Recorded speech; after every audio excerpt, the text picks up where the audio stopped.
The dust storm had already killed 3 travelers that week, and Clara Bennett was about to become the 4th.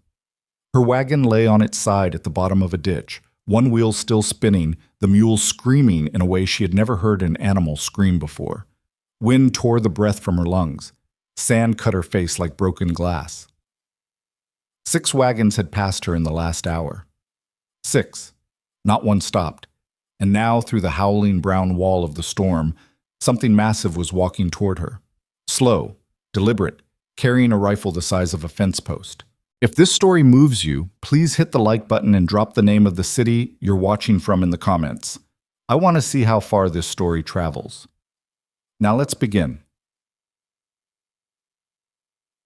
The wind came down off the Powder Hills the way it always did in late March. Mean, dry, and full of grit that found its way into a person's teeth, no matter how tight they kept their mouth. Clara Bennett had been driving the wagon for nearly 4 hours when she first noticed the sky changing color. It wasn't the color of weather. It was the color of trouble. A dirty yellow-brown bruise sat low along the western horizon, and the air had gone too still, too quick. Even the mule felt it. The old gray gelding kept tossing his head and snorting, ears flicking back toward her like he was waiting for her to admit she'd made a mistake. "I know, Pete," she said, mostly to hear her own voice. "I know." She should have turned back at the fork, should have stayed in town another night and waited the weather out at Mrs. Halloran's boarding house, where the sheets smelled like lavender and the floor sloped so badly that a marble would roll from the window to the wall in under a second. Instead, she'd loaded 6 sacks of flour, 2 crocks of lard, and a small wooden crate of cinnamon sticks she'd traded 3 months of work for, and she told herself that the sky would hold. The sky was not holding. Clara was 24 years old, which in Blackthorn Ridge was old enough to be considered a problem. She had dark hair that frizzed in any weather warmer than freezing, a thin face that her stepfather had once said looked like a hatchet on a stick, and a small scar above her right eyebrow, from the time a customer had thrown a tin cup at her for forgetting to put butter on the counter. She also had a bakery. A small one, sandwiched between the saddle shop and the laundry, with a stone oven her grandfather had built before her grandfather died. The bakery was the only thing in the world that was truly hers, and it was the reason she was out on this road, alone, with a storm chasing her like a wolf. The flour was for the bakery. The flour was always for the bakery. "Come on, Pete, faster!" The mule didn't go faster. Mules rarely did. Clara glanced over her shoulder. The brown bruise had grown teeth. She could see the front edge of it now. A churning, rolling wall of dust and grit that climbed maybe 200 feet into the sky, swallowing the prairie behind it. Birds were getting out ahead of it, dozens of them, flying low and fast in the same direction she was traveling. She'd seen storms like this twice before in her life. The first time, she'd been 8 years old and had hidden under a kitchen table while her mother prayed and her stepfather drank. The second time, 3 years ago, she'd watched it kill a man. His name had been Tully Whitfield. He'd been 70 years old and half-blind and stubborn as a fence post, and he'd insisted on driving his cart back to his claim instead of waiting in town. They'd found him 2 days later about a mile from his front door, curled up against a rock with his hands over his face. Clara was not going to be Tully Whitfield. "Pete, please!" The mule snorted and flattened his ears. She slapped the reins harder than she meant to, and he lurched forward, the wagon rattling and pitching on the rough road. The wind hit her then, a real gust, the first one, and it nearly took her hat. She caught it with one hand and jammed it down over her ears. Sand began to sting her cheeks. She could see the turnoff to town ahead, maybe a half mile. If she could just... The wagon hit something. A rock, a rut, a gopher hole. She didn't know. But the front wheel jumped, and the whole cart tilted, and one of the flour sacks slid sideways and dropped off the back with a soft, terrible sound. No, no, no, no. She yanked the reins, hauling Pete to a stop, and clambered down. The wind was real now, full and angry, and the dust was already in her mouth and her hair and the corners of her eyes. She ran back to the flour sack. It had split. A long, ragged tear ran down one side, and white flour was already streaming away into the wind in a thin, ghostly ribbon. 3 weeks of work. That sack was 3 weeks of work. Clara dropped to her knees and tried to gather the spilling flour with her hands, which was about as useful as trying to gather smoke. The wind took it. The wind took all of it. She knelt there in the road for a long second, her hands white to the wrists, and she did not cry, because Clara Bennett had given up crying about most things by the age of 14, but her chest hurt. "Get up," she said to herself. "Get up, you stupid woman. Get up." She got up. She dragged what was left of the sack, maybe half of it, maybe less, back to the wagon and shoved it into the bed, and she climbed back up onto the seat, and she snapped the reins, and Pete lurched forward again into a wind that was now pushing back hard enough to make the wagon shudder. The turnoff to town was gone. She couldn't see it anymore. She couldn't see anything anymore. The whole world had narrowed down to a brown, screaming tunnel about 10 feet wide. And somewhere inside that tunnel was a mule and a road and a woman who had made a very bad decision. The wagon hit something again. This time it didn't just jump. It went over. The world tilted sideways in a slow, sickening way, and Clara had just enough time to hear Pete bray once, sharp and panicked, before the wagon slammed onto its side in the ditch, and her shoulder hit the ground hard enough to send white sparks through her vision. For a long moment, she didn't know where she was. Then she knew, and she wished she didn't. She was lying half under the wagon, her left leg pinned by something. A sack of flowers, she thought, or maybe the seat. She couldn't see Pete. She could hear him, though. He was screaming. Mules don't scream often, and when they do, it is one of the worst sounds in the world. "Pete," she said. "Pete. Pete, hold on." She tried to pull her leg free. It didn't move. The wind was a wall now. Sand was driving against the side of the wagon hard enough to sound like rain on a tin roof, except worse, because rain didn't sting and sand did. She pulled the collar of her coat up over her mouth and tried to breathe through the wool. The first wagon went past about 3 minutes later. She heard the wheels first, then the voices. 2 of them, men, shouting at their horses. She couldn't make out the words. She tried to shout back, but her voice was thin and the wind was loud and the sand was in her throat now, and the wagon kept going. The sound of it faded into the storm. The second one went past maybe 10 minutes after that.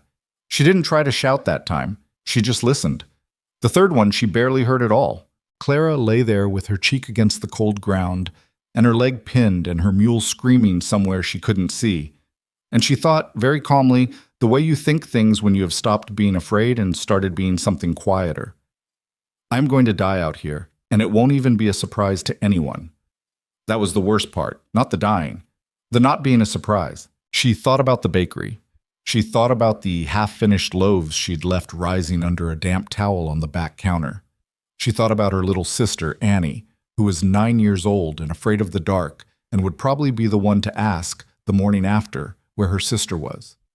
She thought about her stepfather and how he would say it served her right for being so headstrong. She thought briefly of a boy she had loved when she was 16, who had told her she was the prettiest girl in town and then laughed about it later with his friends behind the livery. She had not loved anyone since. She closed her eyes. That was when she heard the footsteps. They were heavy, not horse-heavy, man-heavy, slow, deliberate, the kind of walking that didn't hurry for weather. Clara opened her eyes. Through the brown wall of the storm, something was moving toward her. It was tall, taller than any man she had seen in Blackthorn Ridge, and Blackthorn had its share of tall men.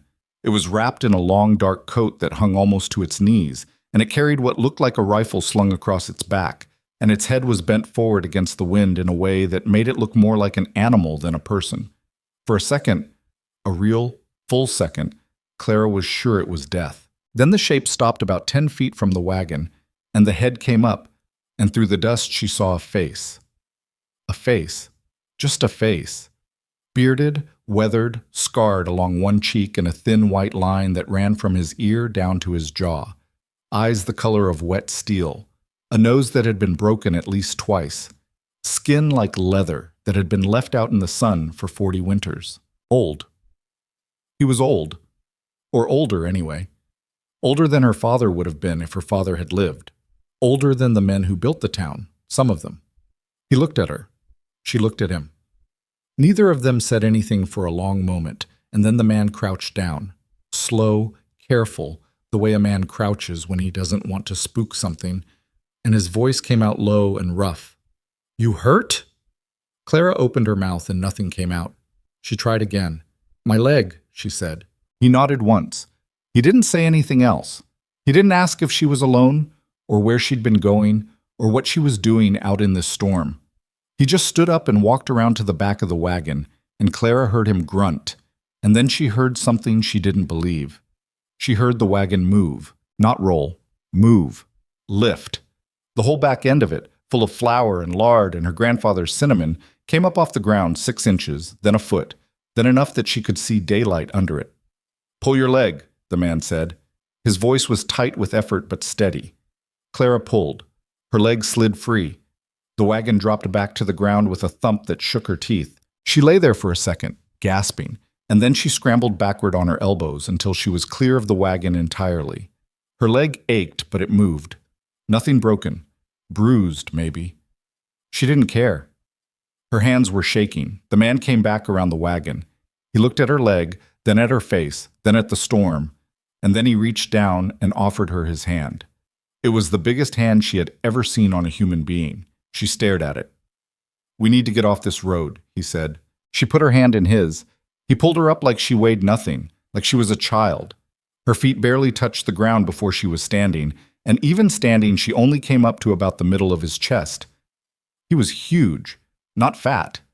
There wasn't any fat on him, just big. Big the way trees were big. "My mule," she said. He glanced past her. She turned and looked. Pete was on his feet. He'd torn free of the harness somehow, or the harness had broken, and he was standing about 15 yards off, head down, ears flat, not hurt, as far as she could tell. Scared, shaking. "He'll come," the man said. "Mules know storms. He'll follow." "Where?" Clara started. The wind ate the rest of her words. She tried again, louder. "Where are we going?" The man pointed. She couldn't see what he was pointing at. The storm was a wall. But he started walking, and his hand was still on her elbow, gentle but firm, steering her along beside him. She walked. There wasn't really another option. They walked for what felt like a long time. Probably it wasn't long. Storms make everything feel longer. The man didn't talk. He just walked, and she walked beside him, and every now and then he would shift his arm to put his big body between her and the worst of the wind. After maybe 10 minutes, she realized he was doing it on purpose. She glanced up at him. His face was set, his jaw tight under the beard, his eyes squinted against the dust. He didn't look down at her. He was watching the road ahead, or where the road would be if you could see it. "What's your name?" she asked. He didn't answer for a long second. She thought he hadn't heard her. Then he said, "Boone." "Just Boone?" "Silas Boone." She nodded, even though he wasn't looking at her. "Clara Bennett," she said. He nodded back. He still didn't look at her. They came up to a low shape in the dust. A building of some kind, half buried in sage. A line shack, maybe. Or a soddy. She couldn't tell. He pushed the door open with his shoulder, and the wind tried to slam it back shut, and he held it long enough for her to step inside before he came in after her and dragged the door closed behind them. The world went quiet. Not silent. The wind was still screaming outside, and the walls of the shack were shaking with it, and the roof was hissing where the sand drove against it. But the screaming was outside now, and inside there was just the smell of old wood and mouse droppings and a faint, leftover trace of smoke from a stove that hadn't been used in a long time. Clara stood in the middle of the floor and started shaking. She hadn't realized she was going to. It just happened. Her hands, her shoulders, her knees, all of it at once. She sat down on the dirt floor with her back against the wall and put her face in her hands. She did not cry. She had given that up. But she shook. Silas Boone did not say anything. He moved around the shack quietly, checking the corners, testing the door, looking up at the roof. After a minute, he crouched by the small iron stove in the corner and opened the door of it, and he reached into his coat and pulled out a flint and a small leather pouch. And he started building a fire with the bits of dry wood that someone had left in a box beside the stove. He didn't ask her if she wanted a fire. He just made one. When it was going, he sat down across from her. Not too close, not too far, with the stove between them. And he pulled a small tin cup out of somewhere in his coat and filled it with water from a canteen and held it out. "Drink slow," he said. She drank slow.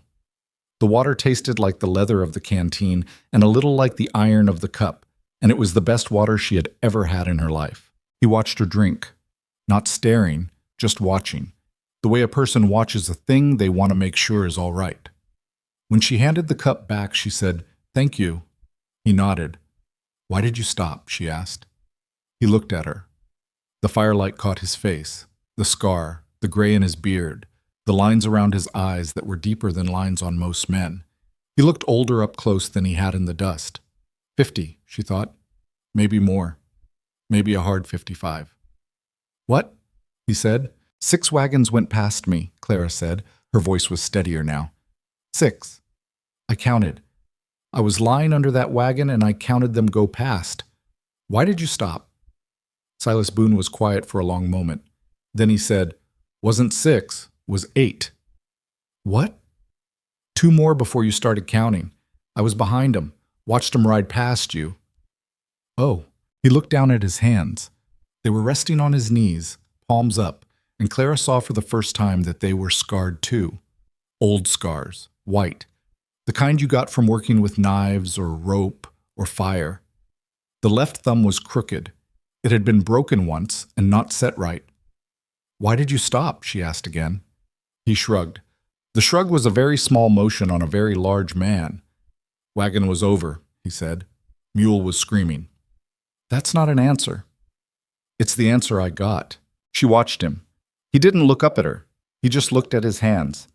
After a minute, he said quieter, "I've been on this road a long time, seen wagons go over before. Most of them, there's nothing you can do. But you was moving." "I was moving?" "Your hand, under the wagon. I saw it move." He paused. "I don't ride past a moving hand." Clara didn't know what to say to that. She looked at the fire instead. It crackled in the stove. Outside, the wind howled and threw sand against the walls, and somewhere out there a mule named Pete was probably finding his way to them, or not. And a wagon full of flour was probably being buried, and a town called Blackthorn Ridge was probably not even thinking about her at all. "How long do these usually last?" she asked. "Hour maybe? Maybe 2. 2 hours. Sometimes more." She nodded. He reached into another pocket of his coat and pulled out a small cloth bundle, and he unwrapped it carefully on his knee. Inside was a piece of jerky, dark, dry, twisted, and a small wedge of something pale that might have been cheese. He broke the jerky in half. He broke the cheese in half. He held one piece of each across the stove to her. "Eat," he said. "I'm not—" "You're shaken. Eat." She took the food. She ate the jerky first. It was tough and salty and smelled faintly of wood smoke, and it was probably the best jerky she had ever had. Or maybe she was just hungry enough that anything would have been the best. The cheese was sharp and a little crumbly, and she finished it in 3 bites. He watched her eat. He didn't eat his own piece until she'd finished hers. Only then did he tear off a small piece for himself and chew it slowly, like he was savoring it, or maybe like he was used to making food last. "You from town?" he asked. "Blackthorn?" "Yes."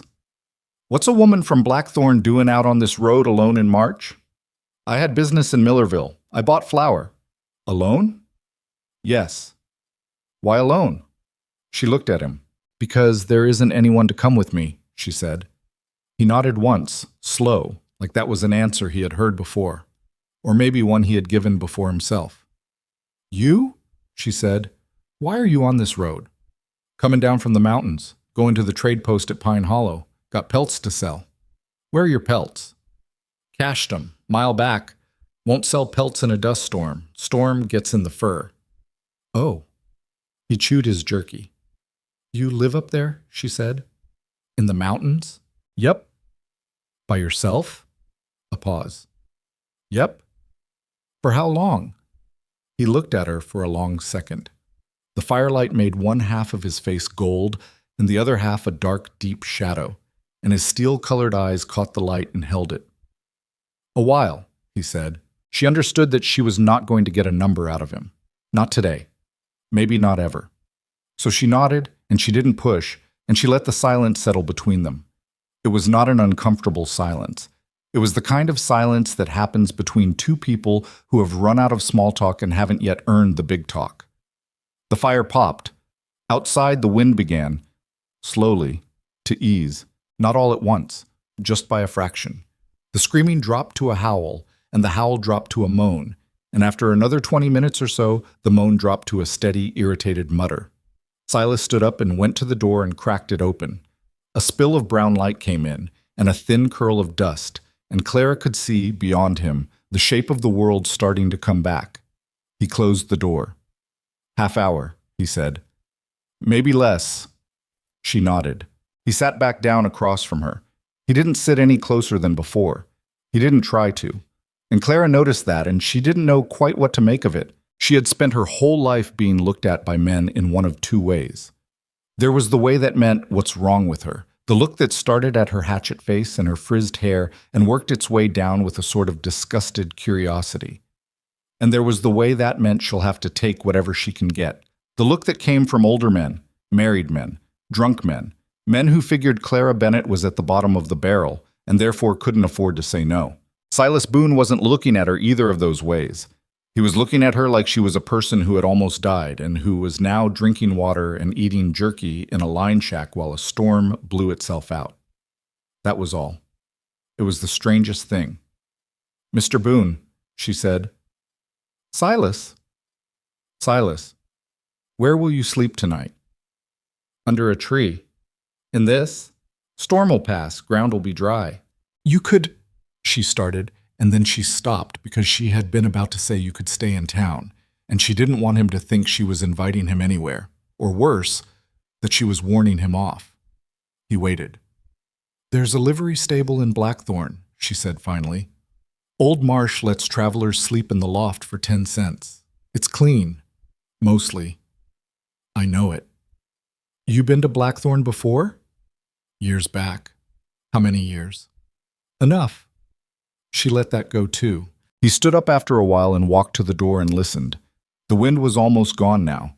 He pushed the door open slowly, and the light came in real this time, gray and tired, the way the world always looks after a storm, like it's just woken up from something and isn't sure what. "Storm's done," he said. She got to her feet. Her leg hurt. She made it not hurt, or made herself not show it anyway, because Clara Bennett had a lot of practice at not showing things. She brushed the dust off her skirt. Most of it didn't come off. It would never come off. They stepped outside. The world was brown. Everything was brown. The sage, the road, the sky. But the wind was a breath now instead of a wall, and somewhere off to the east a single bird was already calling, and Clara had to squint a little to see her wagon down in the ditch about 100 yards back. Pete was standing next to it. He had come back. He had found them. Or he had found the wagon, anyway, which was close enough. He was nibbling at a tuft of grass like nothing had happened. "Stubborn old fool," Clara said. Her voice came out shakier than she meant it to. Silas walked beside her down the road. He didn't say anything. When they got to the wagon, he looked at it for a long minute, and then he walked around to one side and braced his shoulder against the underside of the bed. "Get the wheels straight," he said. "You're going to—" "Get the wheels straight." She got down beside the wheels and braced them with her hands. He pushed. The wagon came up off its side in a long, slow groan of wood and iron, balanced for a second on two wheels, and then settled back onto all four with a heavy thunk. A small puff of flour dust came out from the back. The cinnamon crate had cracked but not shattered. The lard crocks were both unbroken. 2 of the flour sacks were ruined. 3 were dirty but intact. Clara stared. She had seen 4 men try to ride a wagon once after a wedding day spill. It had taken them an hour and a borrowed ox. Silas Boone had done it in 20 seconds. He brushed his hands off on his coat. He didn't look proud of himself. He didn't look like anything. He just looked at the wagon, and then at Pete, and then at her. "Harness," he said. She nodded, dumbly, and went and got Pete and brought him over, and Silas examined the harness with those big scarred hands, and grunted at it once, and made some small adjustment that Clara couldn't follow, and then he was hooking Pete back into the traces like he'd done it 1,000 times before. When he was done, he stepped back. Clara climbed up onto the seat. She picked up the reins. She didn't snap them yet. She looked down at him. "Silas," she said. "Yeah." "Thank you." He looked up at her. The afternoon light was thin and brown and tired, and it caught in the gray of his eyes. And for just a second, just one, She saw something there that surprised her. Not pity, not curiosity. Something else. Something quieter and more careful. The kind of look a man gives when he has just remembered, against his will, that the world has people in it. Then it was gone. "You should go," he said. "Town's 2 hours. Less if you push him." "Where are you going?" "Got pelts to fetch." "You'll be all right out here?" A small thing happened in his face, not quite a smile. The corner of his mouth moved maybe a quarter of an inch, and a line creased near his eye, and that was all. "Ma'am," he said, "I've been all right out here for longer than you've been alive." She felt heat rise in her cheeks, which surprised her because Clara did not blush. She had not blushed in years. She did not even know she still knew how. "Right," she said. "Of course." She snapped the reins. Pete started forward. The wagon creaked. The flowers shifted. Clara did not look back for a long minute because she didn't trust herself to, but when she finally did, when she was almost a quarter-mile down the road and the figure of him was just a dark shape against the brown horizon, she saw that he was still standing there, watching her go, not waving, not moving, just standing.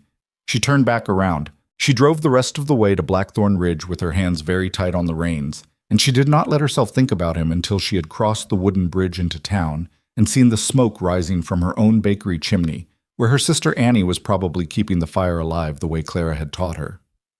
Then, only then, sitting on the seat of her dirty wagon outside her own front door, Clara Bennett let herself think about Silas Boone. She thought about his hands. She thought about the way he had not asked her any of the wrong questions. She thought about him sitting on the dirt floor of that shack with the stove between them, holding a tin cup of water out across the fire and saying, "Drink slow." She thought about how he was probably 30 years older than her. She thought about how nobody in Blackthorn Ridge would ever understand it if she said out loud that she had felt safer in that shack with that scarred old mountain man than she had felt anywhere in her life. She thought about that for a long time. Then she climbed down off the wagon and she went inside. And she did not tell anyone, not Annie, not her mother, not her stepfather when he came home drunk that night, about the man who had lifted her wagon with his bare hands. She kept him to herself. For now. The bakery was warm when she stepped inside. Annie had been crying. Clara could see it in the puffy redness around her eyes. And the 9-year-old came across the floor and threw her arms around Clara's waist, hard enough to knock the breath out of her. "You're late," Annie said into her apron. "You're so late, but Mama said, I'm here." "There was a storm." "I know." "I know, Bug. I'm here." Clara held her sister tight and looked over her head at the back wall of the bakery, where her grandfather's old wooden rolling pin hung from 2 nails, the way it had hung since before Clara was born. The wood was dark and oiled smooth from 100 years of hands. She had been ready, an hour ago, to die under a wagon on a road outside a town that wouldn't have remembered her name. And a man had walked out of the dust and saved her life and asked nothing for it. She wasn't sure, standing there in her bakery with her little sister's arms around her, what she was supposed to do with that, but she knew she wasn't going to forget it. She knew that the way she knew her own name. Annie pulled back and wiped her nose on her sleeve, which Clara would normally have scolded her for, and she didn't. Annie looked up at her, big-eyed, the way 9-year-olds look at older sisters who have just been gone too long. "Mama's been asking when you'll start dinner," Annie said. "Tell her 10 minutes. "She said you'd say that." "Tell her anyway." Annie ran off through the curtain that separated the bakery from the back rooms. Clara stood alone in the front of the shop for a moment, hands resting on the wooden counter her grandfather had built, and she looked out the window at the street. Blackthorn Ridge in the late afternoon, 2 riders going past, a wagon being unloaded across the way. Mrs. Halloran walking with her shawl pulled tight, even though the wind had died. The town that had taught her, since she was old enough to walk, that she was not the kind of woman anyone stops for. And somewhere out on the Pine Hollow Road, walking back toward a cache of pelts under a tree, was a man who had stopped. Clara reached up and touched her own cheek, where the sand had cut her, and she felt the dried blood under her fingertips, and she found, to her great surprise, that she was smiling. A small smile. A crooked one. The kind of smile she had not worn in a very long time. Outside, the wind moved gently through the streets of Blackthorn Ridge, and somewhere in the mountains to the west, a tall, scarred trapper was already crouching by his cache of pelts, his big hands moving over the bundles with practiced care, and he was not smiling. But he was thinking about a woman who had said thank you like she meant it. And he could not, for the life of him, remember the last time anyone had said thank you like that. He shouldered the pack of pelts and started walking again, into the dying afternoon, toward Pine Hollow, alone, the way he had been alone for a very long time. And he did not know yet, could not have known, that this was the last day of being alone he would ever fully understand. He just kept walking. The mountains were quiet behind him. The wind smelled of sage and dust and the far-off promise of rain. He came back to Blackthorn Ridge 11 days later. Clara was kneading dough at the front counter when she saw him pass the window. She didn't recognize him at first, just a big shape going by in a long coat, the way travelers always passed. And then she did, and her hand stopped moving in the dough, and a small puff of flour rose up around her wrists and settled in her hair. He did not look in. He walked past the bakery toward the general store, and Clara watched the back of him go. The broad shoulders and the dark coat and the rifle still slung the same way it had been on the road. And her chest did a small, foolish thing that she did not have a name for.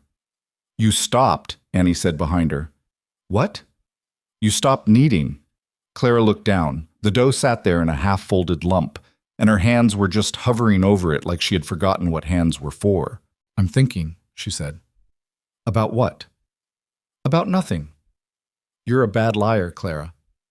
Go sweep the back." Annie went, with the particular shuffling slowness of a 9-year-old who knows she has been told to leave so that her sister can think in peace. Clara waited until she heard the broom scraping in the back room. Then she walked, very calmly, to the window, and she stood there with her flower-white hands at her sides, and she watched the door of Pell's General Store across the street. He was inside for a long time, maybe a quarter hour. When he came out, he had a small canvas sack over one shoulder and a wrapped bundle under the other arm, and he stopped on the boardwalk and looked both ways, the way a man looks both ways when he has not been in a town for a long time and is no longer sure which way is which. Then he looked across the street. He saw her in the window. Clara stepped back so fast she bumped into the counter and sent a dusting of flour off into the air, and she stood there in the middle of her own bakery with her heart hammering like a fool's heart, and she thought very clearly, "Clara Bennett, you are 24 years old. Get a hold of yourself." The bell over the door rang. He filled the doorway. He had to duck a little to come in. The bell rang again as the door closed behind him, and then the bakery was very small, and there was a mountain trapper standing in it, and he was looking at her with that same careful steel-gray look from the line shack. "Ma'am," he said. "Mr. Boone." Silas. Silas. He didn't seem to know what to do next. He stood there with his canvas sack on his shoulder and his bundle under his arm. And he glanced once at the loaves on the shelf behind her, and once at the rolling pin on the wall, and once at her face, and then back at the loaves. "Bread," he said. "That's what I sell." Yeah, he cleared his throat. "I'll take a loaf." "What kind?" He looked at her. "There's kinds?" he said. She almost laughed. She put her hand over her mouth to stop it, because Clara Bennett did not laugh at customers, but the sound got out anyway in a small, surprised puff. "There's kinds," she said. "There's plain wheat. There's the rye over there. There's a sourdough, but it's a day old now, and there's the little soft ones at the end with butter in them. But those are 5 cents extra, and I only made 4 of them this morning, so I can't sell you more than 2. He looked at the bread like it had personally insulted him. "The wheat," he said. "The wheat is 2 cents. "That's fine." She wrapped it in brown paper. Her hands were not quite steady. She tried to pretend they were. "You came back," she said to the bread, while she was wrapping. "Yeah." "From Pine Hollow." "From Pine Hollow." "Did you sell your pelts?" "Most of them." "Most?" "Kept 2. Wasn't ready to part with them." She looked up at him. He was looking at the wrapped bread in her hands like it was the most important thing he had ever seen. "Why?" she said. "Why what? Why weren't you ready to part with them?" He was quiet for a second. Then his mouth did that quarter-inch thing again, the not-quite smile. "Hadn't decided," he said, "what I wanted to do with the money yet." She handed him the bread. His fingers brushed hers. He had warm hands. She had not expected that somehow. She had expected mountain-cold hands, leather hands, hands like the rest of him. They were warm, and the rough pads of his fingers caught for just a second against hers, and he pulled back maybe a little faster than he needed to. 2 cents, she said. He fished a coin out of his coat and laid it on the counter. He did not put it in her hand. She noticed that. He put it on the counter where she could pick it up herself, the way a careful man pays a careful woman. Thank you, he said. You're welcome. He turned to go. Silas.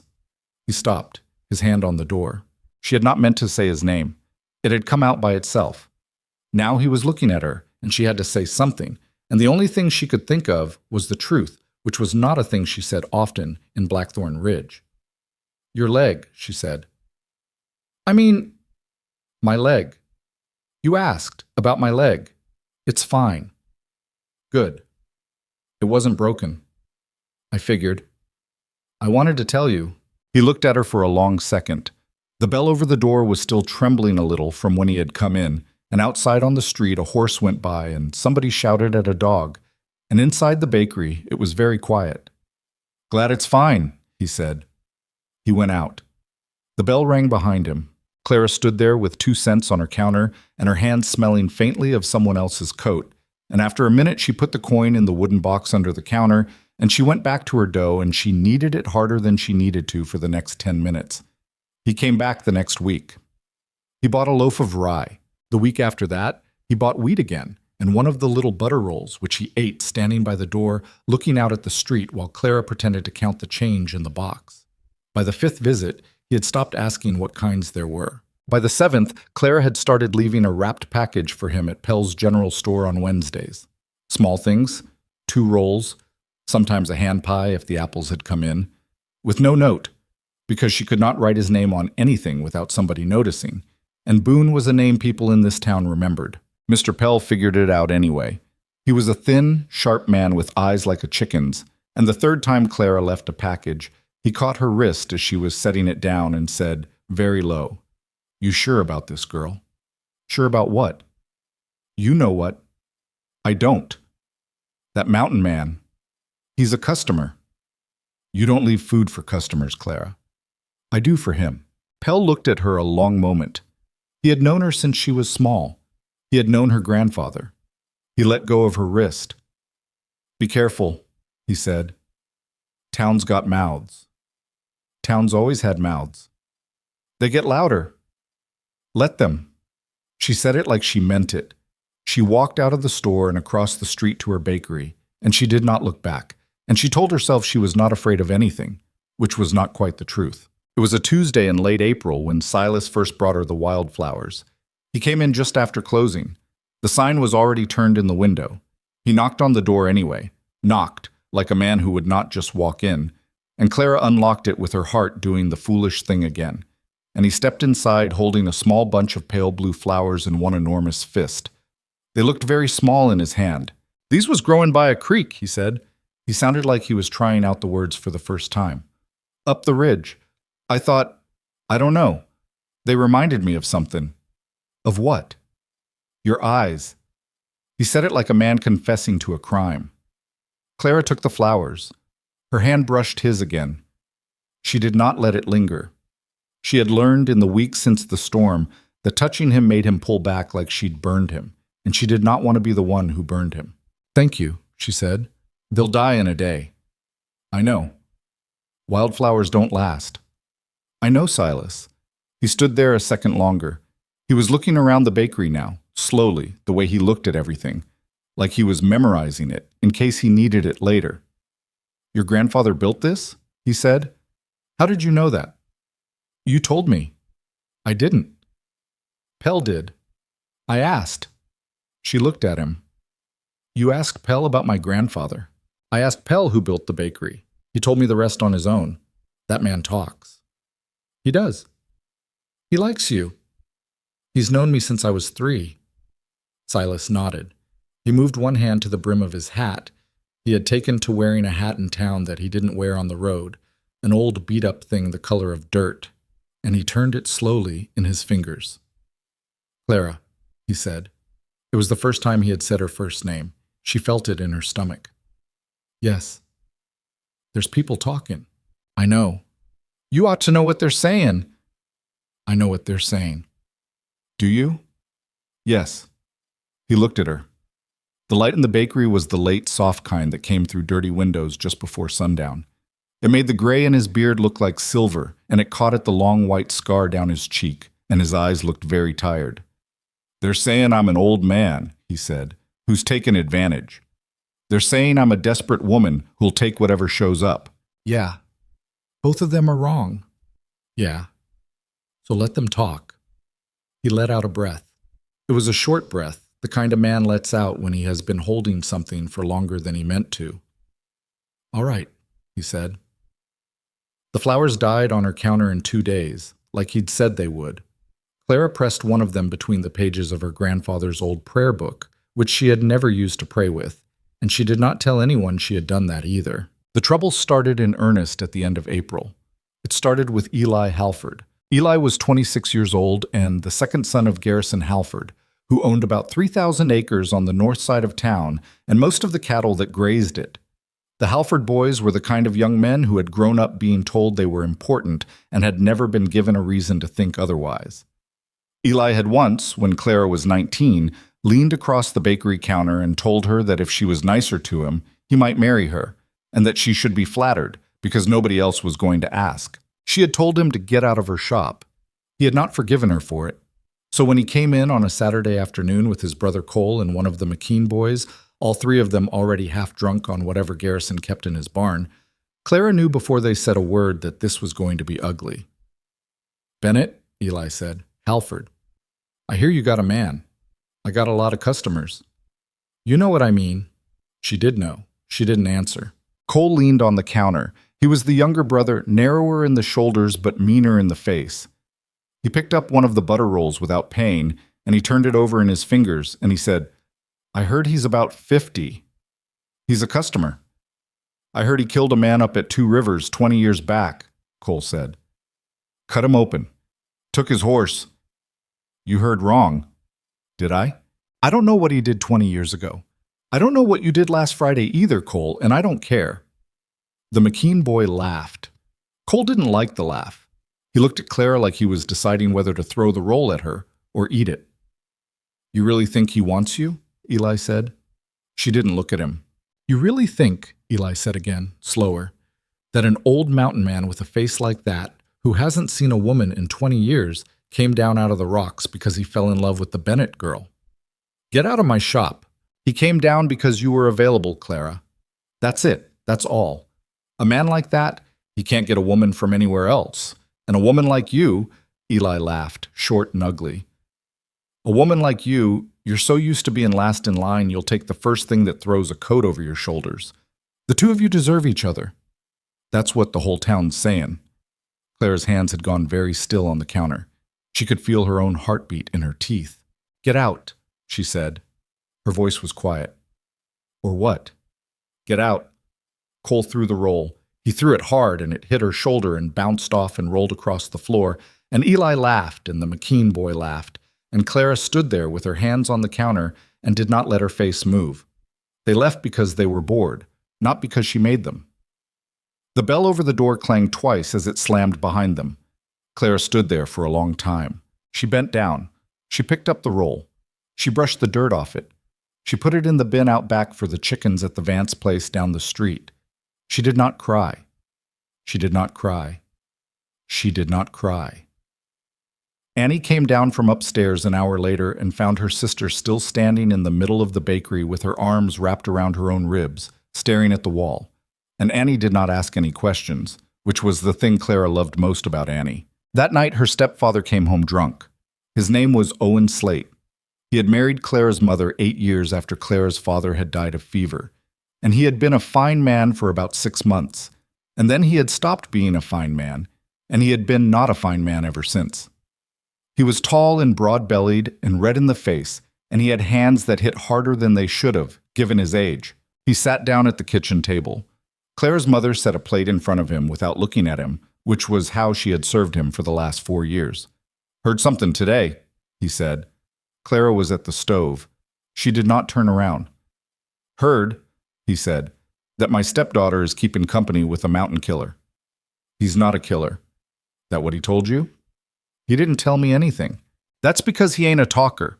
The quiet ones is the worst, Clara. The quiet ones is the ones that wake up one night and put a knife through your mother's throat. Owen, Clara's mother said, soft, tired, the way she said everything. Shut up, Mary. Clara turned around. He saved my life, she said. He scared off some weather. He pulled my wagon off my leg. And what's he want for it? Nothing. Nothing yet. Owen, what kind of man, her stepfather said, leaning forward on his elbows. What kind of man old as him don't have a wife already? You ever ask yourself that? Yes. And? He had one. She died. Her stepfather sat back. He tell you that? He didn't have to. You're a fool, Clara Bennett. I know what I am. You don't. You think you do, but you don't.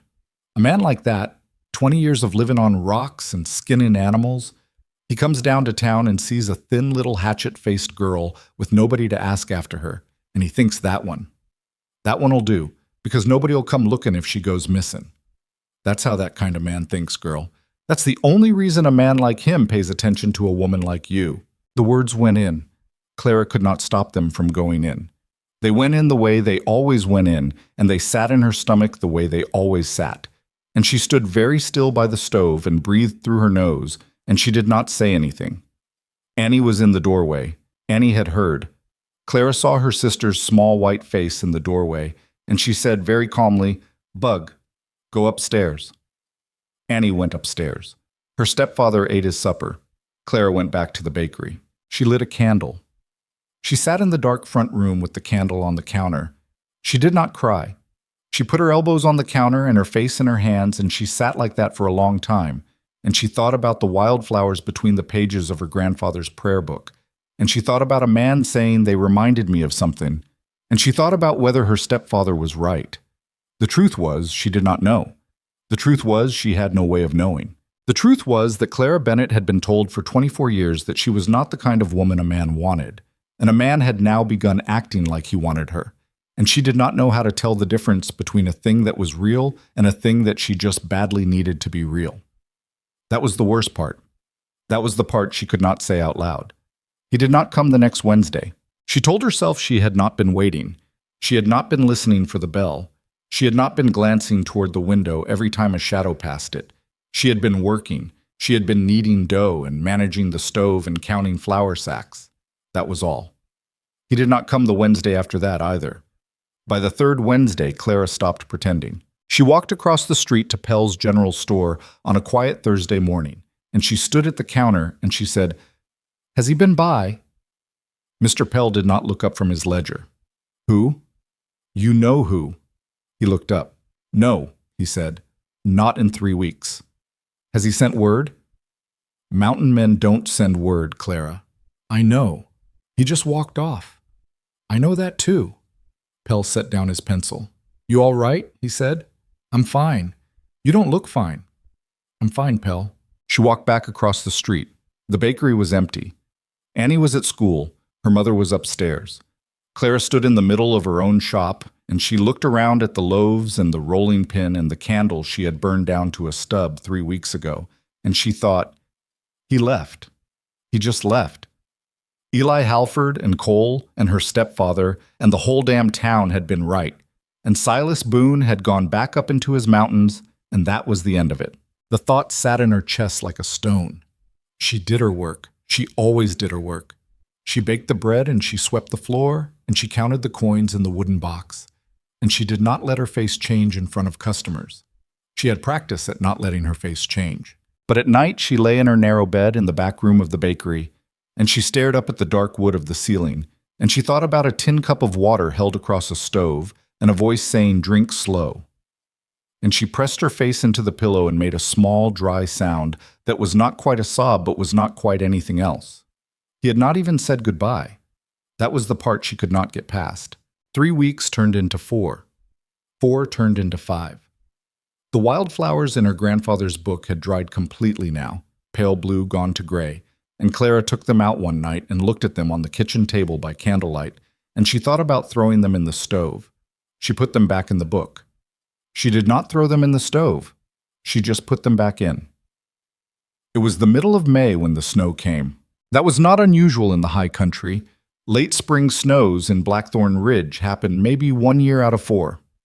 This one was heavy. A real spring storm, the kind that piled up against the doors and put 6 inches on the rooftops in a single night. Clara closed the bakery early. She sent Annie home with her mother. She stayed behind to finish the dough she had started in the morning because flour didn't wait, and she was kneading at the back counter when the bell over the front door rang. She didn't look up at first. She was finishing a fold. Then she looked up. He was standing in the doorway. There was snow on his shoulders and in his beard and along the brim of his hat, and his coat was half soaked through, and his face was the face of a man who had walked a long way and not eaten in too long, and his steel gray eyes were looking at her across the room like she was the only thing left in the world. Clara did not move. She stood at the back counter with her hands in the dough. "Sign said closed," he said. "It is closed." Door was unlocked. "I forgot." He took off his hat. Snow fell off it onto the floor. "I can go," he said. "Don't." The word came out before she could stop it. He closed the door. He stood in the front of the bakery with his hat in his hand and the snow melting off him in small, steady drops onto her clean floor, and he did not come any closer. "I'm sorry," he said. "For what?" He looked at the floor. For leaving. "You don't owe me anything, Silas." "That ain't true." "It is." "It ain't, Clara." He took a step forward. I went up there," he said. His voice was low and rough, and not the voice of a man who was used to making it do this. "I went up to the cabin. I told myself I needed to think. I told myself I needed to be sure. I told myself a lot of things." "Did any of them work?" He looked at her. "No," he said. "Why did you leave?" "Clara." "No, look at me. Why did you leave?" "Because I was afraid." The word landed in the room like a dropped plate. He did not look away from her when he said it. That was the thing that broke her, more than anything, that he did not look away. "Of what?" she said. "Of you." "Of me?" "Of what I felt when I was around you." She put her hands flat on the counter. They were shaking. She did not try to hide it. "Silas," she said, "listen to me. Listen." "I'm listening." "You can't do that." "Do what?" "You can't disappear for 5 weeks and then walk through that door with snow in your beard and tell me you were afraid. You don't get to do that. You don't get to make me feel like a fool for waiting and then come back and ask for forgiveness in the same breath." "I ain't asking for forgiveness." "What are you asking for then?" He stood there. The snow dripped off his coat onto the floor. The bakery was very quiet, except for the wind moving against the windows and the faint settling of the dough in the bowl on the back counter. "I don't know," he said. "I don't know, Clara. I ain't done this before." "Done what?" "This." He gestured vaguely between them. "I done it once," he said, "a long time ago, and it ended in a way I ain't ever—" He stopped. He shook his head. "I told myself I wasn't going to do it again. I told myself that was a thing I'd had, and I'd had it, and that was enough for one life. And then there was a wagon on the road, and a hand moving under it, and I—" He stopped again. He looked at her. "I didn't ride past," he said. "No. I haven't been able to ride past since."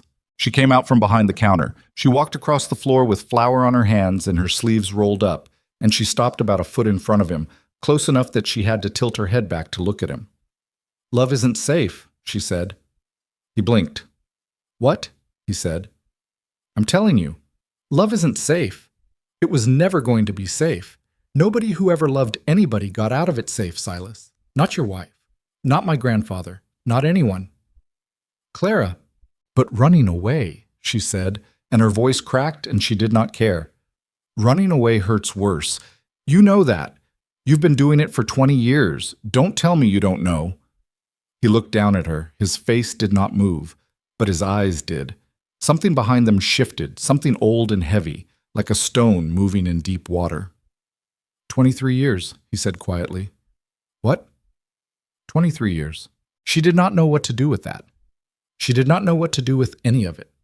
She stood there in the middle of her bakery with a mountain man dripping snow onto her floor and a piece of dough drying out at the back counter, and she did the thing she had been told her whole life not to do. She lifted her hand. She put it against his chest. She could feel his heart through the wet wool of his coat, and it was beating very fast, much faster than she would have thought a man like him could let his heart beat in front of another person. "Don't go again," she said. "If you go again, don't come back. I mean that. I won't have it twice. All right? Promise me. Clara. Promise me." He put his hand over hers. His was so much larger that hers disappeared inside it. He held it against his own chest, and she could feel the rough scar on his crooked thumb, and his eyes were wet now, which she was not going to mention, because if she mentioned it, she thought he might break apart in the middle of her floor. "I promise," he said. The snow came down outside, slow and heavy, and the wind moved against the windows of the small bakery on the wrong side of Blackthorn Ridge, and inside a tall, scarred trapper stood in a puddle of melted snow and held a thin woman's hand against his own heart, and neither one of them said anything else for a long time. There was nothing else that needed saying. Outside on the street, somebody walked past in the snow, and they slowed by the window, and they looked in, and they hurried on, and by morning the whole town would know. Clara did not care. She had stopped caring around the time she put her hand on his chest, and she was not going to start caring again. Not tonight. By morning, the whole town did know, just as Clara had expected, and by afternoon there were 3 different versions of the story moving through Blackthorn Ridge. In the first version, Silas Boone had come down out of the mountains in the middle of a blizzard and dragged Clara Bennett out into the snow by her hair. In the second, he had been seen kissing her in the front window of her own bakery in plain view of the street. In the third, which was the closest to the truth, and therefore the one nobody believed, he had simply walked in, stood in a puddle of melted snow, and held her hand against his chest while she told him not to leave her again. Clara heard all 3 versions before noon. She did not bother correcting any of them. What mattered was that Silas had come back, and he had stayed. He had taken the room above Old Marsh's livery, paid for 2 weeks in advance with money from his pelts. And every morning he walked over to the bakery at first light and stood out front splitting wood. Clara hadn't even asked him to split. He did not come inside until she opened the door and made him. He did not eat until she set food in front of him. And when he ate like a man who had been keeping himself half-starved on purpose for a long time and had finally been told he was allowed to stop. He was not a graceful man. He was clumsy in the bakery. He bumped into the shelves with his shoulders. He knocked over the flour scoop more than once. He could not, for the life of him, figure out how to fold a loaf properly, though he tried, and the lopsided thing he produced one Tuesday morning sat on Clara's counter all day before she finally wrapped it up and ate it herself that night, alone, sitting at the kitchen table after everyone else had gone to bed. It was the best bread she'd ever had in her life. She did not tell him that. Annie loved him before anyone else did. The first time Silas came in, Annie hid behind the curtain in the back. The second time, she peeked. The third time, she came out and stood by the counter and stared up at him with the open, fearless curiosity of a 9-year-old who had not yet learned how the world expected her to behave. "Are you a giant?" she said. "Bug," Clara said. "It's all right," Silas said. He crouched down. He went all the way down on one knee, which made his coat puddle on the floor around him, and he looked Annie in the eye from her own height. "Maybe a little bit of a giant," he said. "Not a whole one." "Do you eat children?" "Bug. Only the rude ones." Annie thought about that for a long moment. Then she nodded, satisfied, like that was a reasonable arrangement, and she went back behind the curtain. Silas stood up slowly, his knees cracked. He looked at Clara. "Sorry," he said. "For what?" "I don't know what to say to kids." That was perfect. It was. "Yes, Silas." He looked surprised. Then he looked, for just a second, like a man who had not been told he had done something right in a long time, and Clara had to turn back to the dough on the counter because she could not look at his face when it did that. The weeks went by. The town did not stop talking. The town never stopped talking. But the talk grew quieter, the way talk does when the people doing the talking grow tired of saying the same thing, and by the end of June there were 2 or 3 people in Blackthorn Ridge who would, grudgingly, allow that the big trapper was not the worst sort of man to have around. Mr. Pell was the first to come around publicly. He liked Silas in his thin, chicken-eyed way, mostly because Silas paid in coin and did not haggle. Mrs. Halloran at the boarding house was next, after Silas spent an afternoon fixing the bad floor that everyone in town had been promising her they would fix for 6 years. After that came Old Marsh at the livery, then the blacksmith's wife, then the Vance girl who sold eggs, and one by one, very slowly, Silas Boone became a man people in Blackthorn nodded to instead of crossed the street for. But not everyone. The Halford boys still spat when he walked by. Clara's stepfather still drank himself stupid every night and muttered about the killer his stepdaughter had brought home. And there was a new face in town that summer, too. A thin man named August Vey, with pale eyes and a long mustache, and a smile like a fence with a missing slat, who had come up from the south with 3 friends and rented the old McKean place on the edge of town for business reasons he did not feel the need to explain. Silas did not like August Vey. Clara had asked him about it once, on a Sunday afternoon in late August, when they were walking back from the river with their boots wet from the bank. "You know him?" she said. "No." "Then how do you know?" "You know how a dog knows another dog's a bad dog?" "No." "It's like that." She had laughed then. He had not. And she had not thought about August Vey again for a long time, because the summer was good, and she did not want to spoil it with men who smiled like broken fences. The summer was good. It was the best summer of Clara Bennett's life. She had not known what good summers were supposed to feel like. She had spent every other summer working, getting up at 4, lighting the oven, kneading, baking, selling, sweeping, sleeping for 5 hours, getting up at 4 again. This summer she still did all of that. But there was a man waiting outside her door at 4 in the morning now, and he had already split the wood by the time she opened it, and he came in and drank coffee at her counter while she shaped loaves. And he did not talk much, but he was there, and he was there, and he was there. She did not know that a person could be a place until Silas. In September, the cold came in early. It came down off the Powder Hills in the second week of the month, dropped 20 degrees overnight and stayed there. The aspens turned gold inside of 4 days. The grass went brown. Old men in town began muttering about the kind of winter it was going to be. And old men were almost always wrong about winters, but this time they turned out to be right. By the middle of October, snow was already on the high country. Silas was gone a lot in October. He had a trap line to run before the deep cold hit, and he could not leave it any longer, and so he was up in the mountains for 4 days, down for 2, up for 5, down for 1. He brought back pelts. He brought back smoked meat. He brought back a small carved bird made of pine that he set on Clara's counter without a word, and she put it on the windowsill above the oven, and she looked at it every morning while she lit the fire. On the night of November the 7th, he was in town. That was the only piece of luck Blackthorn Ridge would get. The raiders came in just after midnight. There were 11 of them. Clara would learn that later. At the time, lying in her bed in the back room of the bakery, she did not know how many there were. She only knew that the sound of horses was wrong. There should not have been that many horses on her street at that hour. And the men on the horses were not talking the way townsmen talked. They were not talking at all. They were just riding, and the only sound was hooves and the soft, businesslike clink of metal, the kind of metal that men carry when they intend to use it. Then the first shot went off. Clara was on her feet before she knew she was awake. She did not light a lamp. She had learned, in 24 years of living above a bakery on the wrong side of town, that lighting a lamp was the first stupid thing a person did when they wanted to be seen. She pulled on her boots over her nightdress. She wrapped her coat around her shoulders. She crept to the front room of the bakery and pushed the curtain aside an inch and looked out into the street. The street was full of men, not townsmen, strangers, riders with bandanas pulled up over their faces, with rifles in their hands and torches in the other hands, and one of them, at the head of the group, was tall and thin and wore a long pale duster, and even with the bandana, Clara recognized him. August Vey. He had not been there for business reasons. He had been scouting. The first house went up about a minute later. It was the Whitlock place, 2 doors down. The torch went into the front window and the curtain caught, and inside the house Clara could hear a woman scream, not in words, just sound, and a man shouting, and the sound of glass breaking, and somebody, firing a pistol from inside. The pistol stopped firing very quickly. Clara stepped back from the window. She was breathing too fast.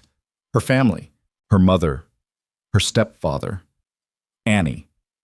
They were 3 blocks east in the small frame house Owen Slate had bought with the last of Clara's mother's money. 3 blocks. The Whitlock place was already burning. There were riders all the way down the street. There was no path through that did not go past a man with a torch.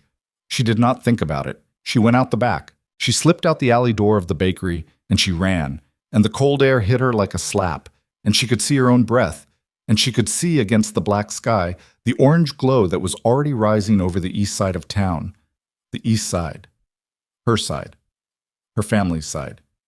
She ran. She did not see the rider who saw her until he was on her. He came around the corner of the saddle shop on a tall black horse, and his rifle was up before she could move. And Clara stopped in the middle of the street with her hands raised and her chest heaving, and she thought very calmly, "This is the end of me." The rider did not shoot her. He looked at her for a half-second, and then he laughed, a small, cruel laugh. And he kicked his horse and rode past her, because she was a thin woman in a nightdress in the snow, and he had bigger things to burn. Clara ran. She made it 3 more blocks. She was a block from her mother's house when she saw the flames coming out of the upstairs window, and she made a sound she had not made since she was a child, and she ran the last block on legs that did not feel like her own. The front door was open. Smoke was pouring out of it. The downstairs was already half full, and she could hear, somewhere inside, Annie crying. Annie was crying, and her mother was shouting something that Clara could not make out. Clara went in. She made it 4 steps before the smoke knocked her back. It was thicker than she had expected. It was hot. It tasted like wood and oil and something sweeter, something worse. She got down on her hands and knees and crawled forward, and she shouted Annie's name, and Annie shouted back from the upstairs. The stairs were on fire.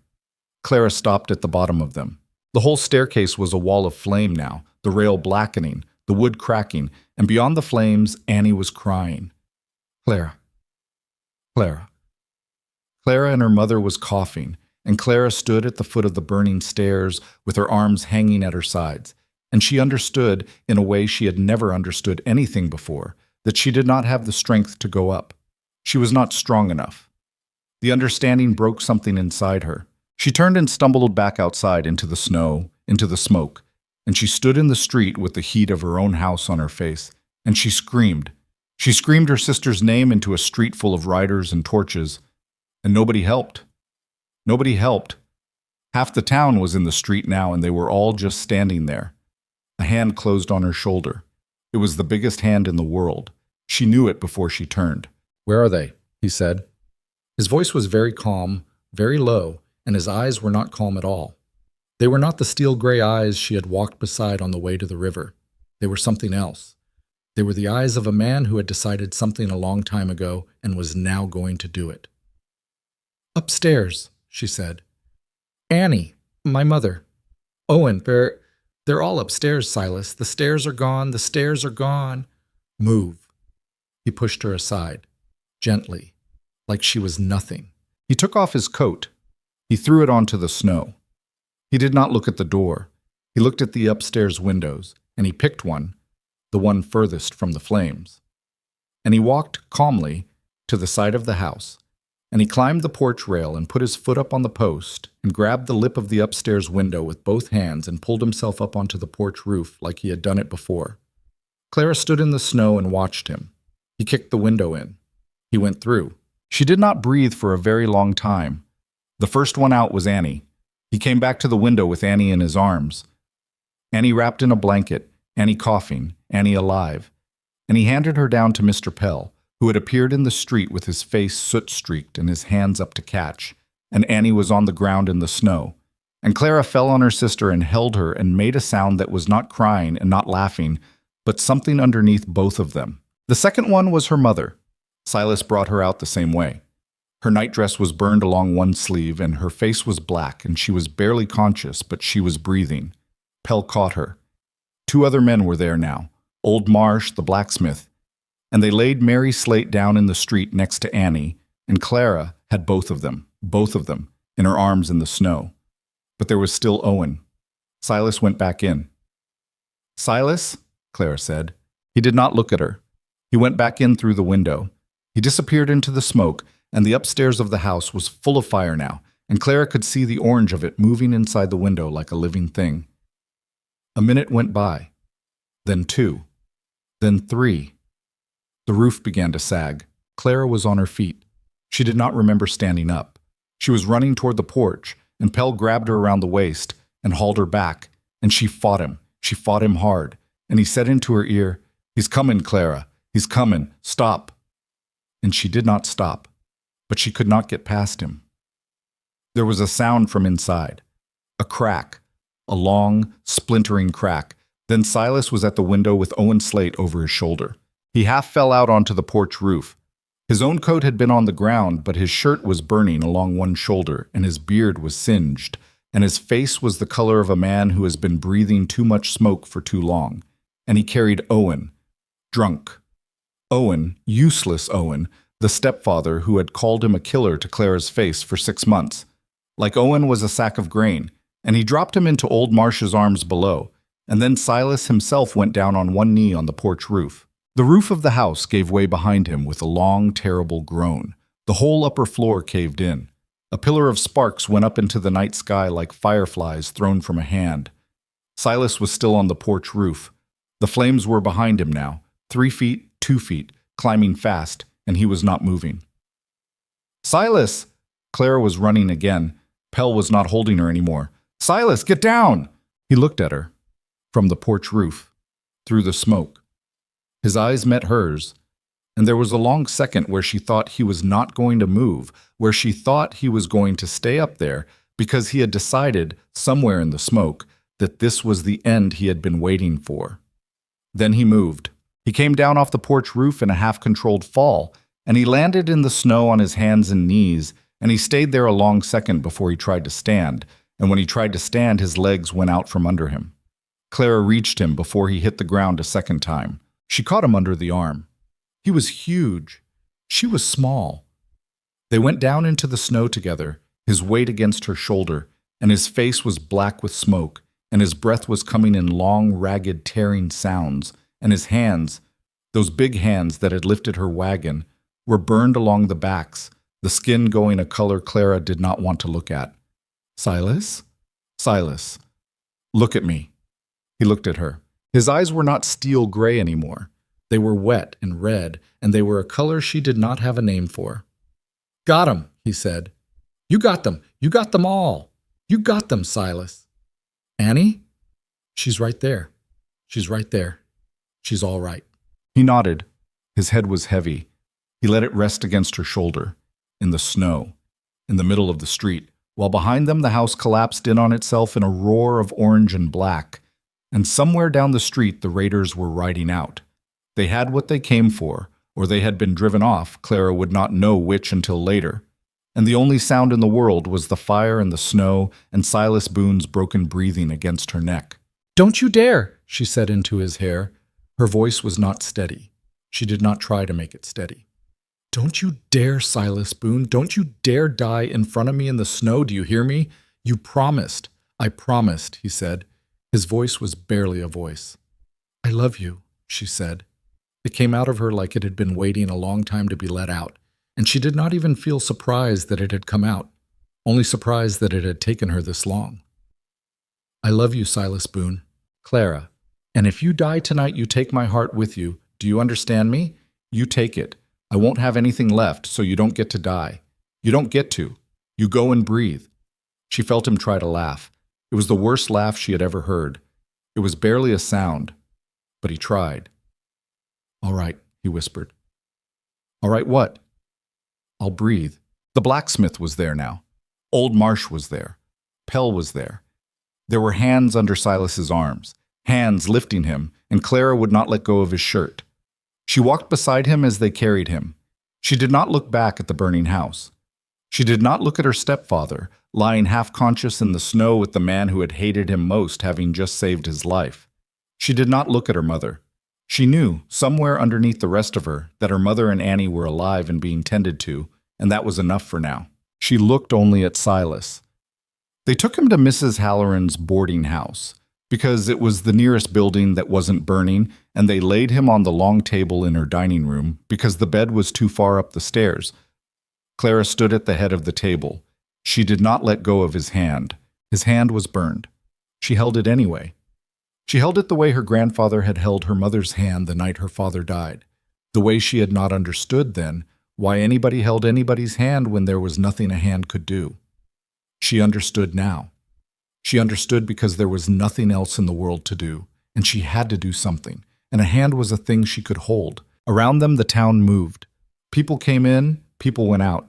Mrs. Halloran was barking orders. Someone brought water. Someone brought clean cloth. The blacksmith's wife was already cutting strips of linen for bandages, her hands moving fast and certain, the way the hands of frontier women had always moved when a man was bleeding in front of them, and there was nothing else to be done but try. Outside, in the street, Blackthorn Ridge burned down to embers. Inside, on a long pine table in a boarding house dining room, Silas Boone breathed in and out, slow and ragged, with a thin woman holding his ruined hand and refusing to let it go. His chest rose. It fell. It rose again.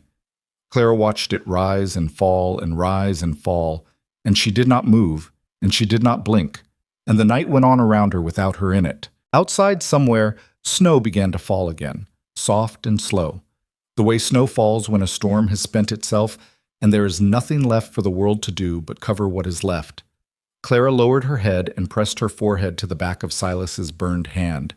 She did not pray. She did not know how. But she stayed. She stayed. She stayed all that first night. She stayed through the second, when his fever climbed so high, the blacksmith's wife had to peel the wet cloths off his forehead every 10 minutes and replace them, and Silas began muttering names that Clara did not know. A woman's name, soft, over and over, and once a child's name, sharp, like he was calling them in from a field. And Clara held his hand and listened, and did not flinch, because she had decided, somewhere in the long dark hours before dawn, that she was not going to be jealous of the dead. She stayed through the third, when his breathing went bad. It got shallow and fast, then slow and far apart, and there was a stretch of about an hour, around 3 a.m, where the blacksmith's wife stopped working and stepped back from the table and would not meet Clara's eyes. And Clara understood that the woman was waiting, just waiting, and Clara had bent down to Silas's ear and said, very quietly, "You promised. You promised, Silas Boone. You promised me on the floor of my bakery in the snow, and you don't get to take it back now." He kept breathing. Whether it was because of her, or because of the ox stubbornness in his own body, or because there was something in him that had decided at last that it wanted to live, she would never know. But by sunrise, the long dark spaces between his breaths had begun to shorten, and by noon his fever had dropped a little, and by the fourth evening he opened his eyes for the first time and looked at the ceiling of Mrs. Halloran's dining room without seeing it. He did not speak. He did not seem to know where he was. But he was awake in the way that a man very far from himself is awake, and Clara took that and held it like it was a candle in a wind. The town came in shifts. She had not expected that. The first morning, it was just Pell and Old Marsh and the blacksmith's wife, the people who had carried him in. By the second, Mrs. Halloran had set out a chair by the table and was rotating women through it in 2-hour turns. So the Bennett girl can sleep an hour or eat a piece of bread without that man dying on her watch. Clara did not sleep. She did eat the bread, because Mrs. Halloran put it in her hand and stood over her until she did. But the people kept coming. The Vance girl who sold eggs brought broth. The blacksmith brought a small iron brace he had made by hand to keep Silas's burned wrist from twisting in his sleep.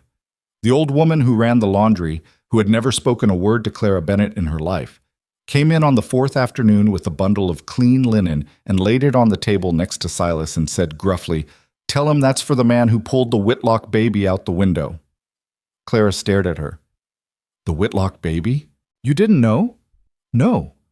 Before he got to your place, their window was the first one he went through that night. Don't think anybody told you." The old laundry woman left without another word. Clara sat down. She had been standing.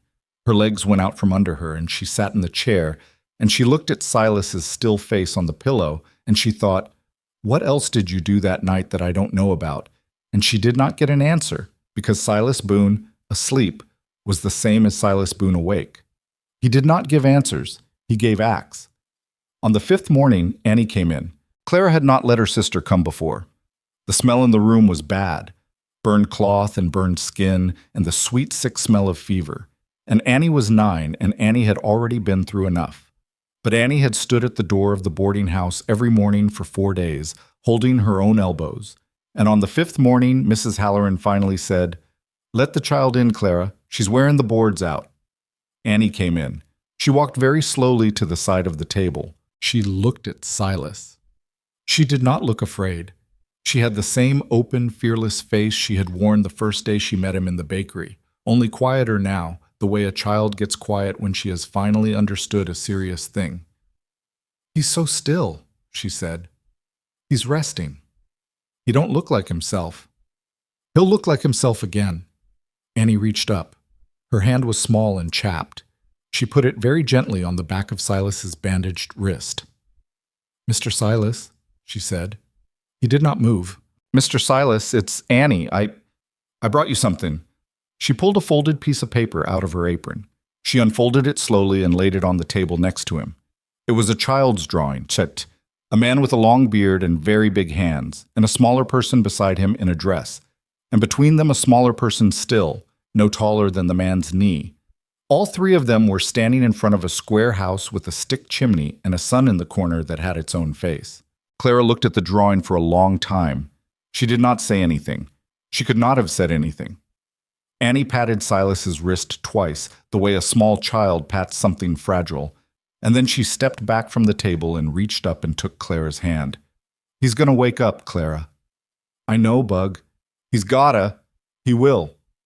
Annie looked up at her. "Owen said something last night?" Clara felt her shoulders tighten. "What did he say?"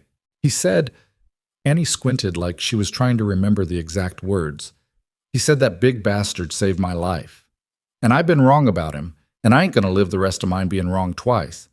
And then he started crying, Clara. He started crying at the kitchen table. I never seen him cry."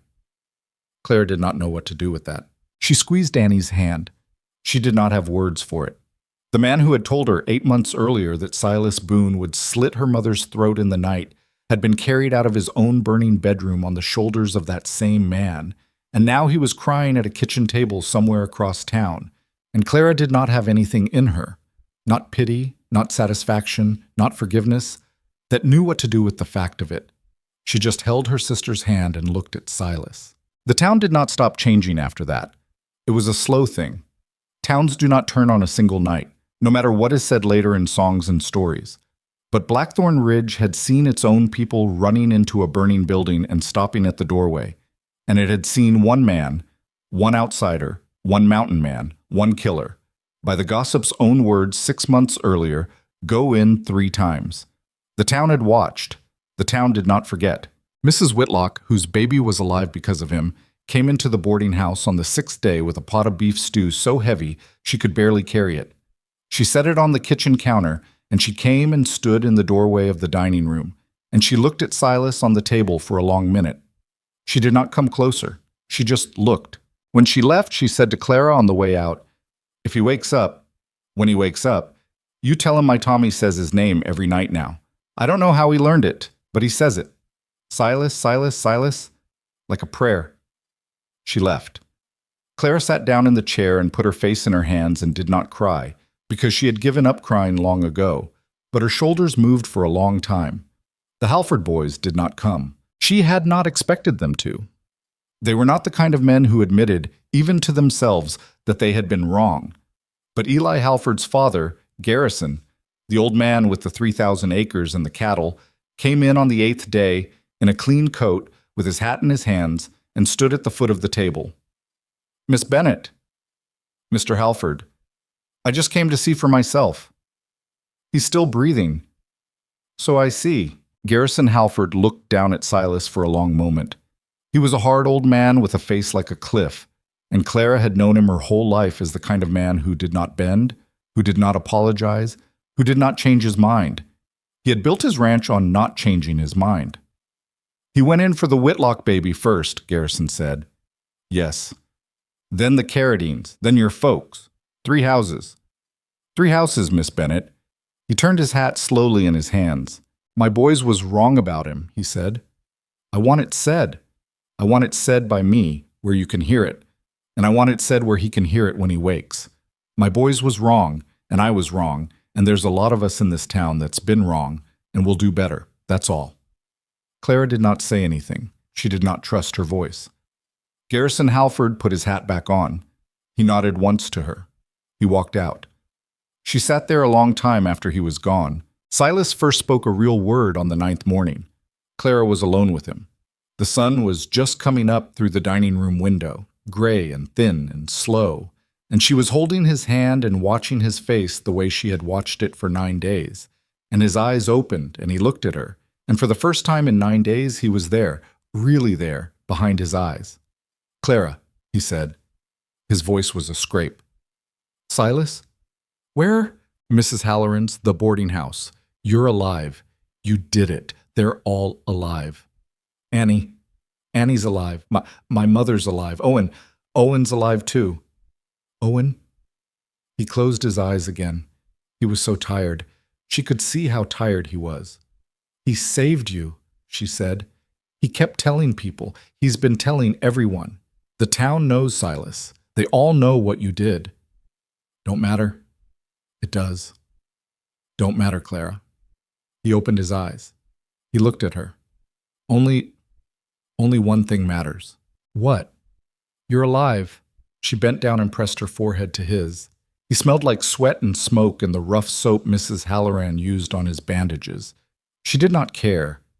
She kept her forehead there for a long time, and his breath was warm against her chin, and he was alive. He was alive. He was alive. "You scared me," she whispered. "I know." "You went up to that roof, Silas, and you stopped moving, and you looked at me like—" "I know." "Like you were deciding." He was quiet a second. "I was," he said. "Don't. I'm sorry. Don't ever decide that again." "All right. Promise me." He looked up at her. His eyes were the same steel gray they had been on the road 8 months ago, in the dust storm, when she had been pinned under her wagon and a hand had moved in the dirt. "I promise," he said. He healed slow, not the way a young man heals. Slow. The burns on the backs of his hands were the worst. The skin came in patchy, and there were 2 places on the right hand where it didn't come in at all, and the fingers there would never bend quite the same again. His chest had been smoke-scorched from the inside, the doctor said, and he would breathe a little harder than he used to for the rest of his life, especially when the cold came in. He did not complain. Clara did not expect him to. He was not a man who had ever known how to complain. He was a man who knew how to absorb. That had been his whole life, to absorb and not say. She found out what he had been holding in on the 12th day. He had been moved upstairs by then to a small room at the back of the boarding house. He could sit up. He could eat a little.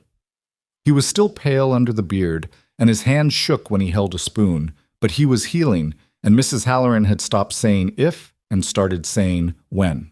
Clara had brought him broth. He had finished it. She had taken the bowl away and come back and sat on the chair by the bed, and she had thought he was asleep. But he was looking at the ceiling, and after a long minute he said very quietly, "Sarah." "What?" "My wife. Her name was Sarah." Clara did not move. "Tell me," she said. He told her. He told her in the way a man tells a thing he has not told in 23 years. Slow, and out of order, and with long silences in the middle where he had to stop because the words got stuck. He had been a different man then, younger, smaller in the soul, not the body. He had been a trapper even then, but only in the seasons. The rest of the year he and Sarah had lived in a small valley 2 days east of the Coldwater Range, in a cabin he had built with his own hands the summer they were married, and they had been there 4 years when the girl came. The girl. He could not say her name at first. Clara waited. He tried again. The girl had been 3 years old the summer the raiders came down out of the hills. "I was up the trap line," he said. 3 days out. I knew the men. I knew them. There was a fight at a trading post a month before. I'd put a knife in one of theirs. I didn't kill him. I should have. He came back with friends, and I was 3 days away, and Sarah was alone with the girl. Clara was holding his hand. She did not realize she had picked it up. "When I came back," he said, the cabin was gone. The cabin was just gone. I went looking. I went looking for them for 9 days. I found them on the 9th day, together. They was They was together. She had her arms around the girl when I found 'em. She'd been trying to. He stopped. He did not cry. He had not cried for 23 years. He had not, Clara thought, known how anymore. I killed the men, he said. Not all at once. Over years. 4 of them. Took me 5 years to find the last one. After that, I went up the mountains and I told myself I was done. I told myself I'd had what I was going to have. That was the bargain I made. I'd had it, and now I'd be alone, and that'd be the price for not being there, for being 3 days up the trap line. Silas? And then there was a wagon, he said. He looked at her. And a hand. Silas. And I rode past for half a mile, Clara. I want you to know that. I rode past for half a damn mile, telling myself I wasn't going back, telling myself I'd seen enough wagons in my life, telling myself the bargain was the bargain. And then I turned around. I don't know why. I just turned around. And ever since I turned around, I've been afraid every day that the bargain was going to come due, and you was going to be the way it came. Clara took his hand in both of hers. She lifted it. She pressed it against her cheek. The bandages were rough against her skin. She did not care. Listen to me, she said. All right. There was no bargain. Clara, there was no bargain, Silas. There never was. You've been carrying a thing for 23 years that was never yours to carry. You didn't kill them. The men who killed them killed them. You've been 3 days up the trap line your whole life since, and nothing that happens to me is going to be a price for a thing you didn't do. He looked at her. His eyes were wet now. He had said he could not cry anymore. She saw, looking at him, that he had been wrong about that too. I don't deserve, he started. Stop. Clara, stop. I don't want to hear the word deserve come out of your mouth one more time, Silas Boone.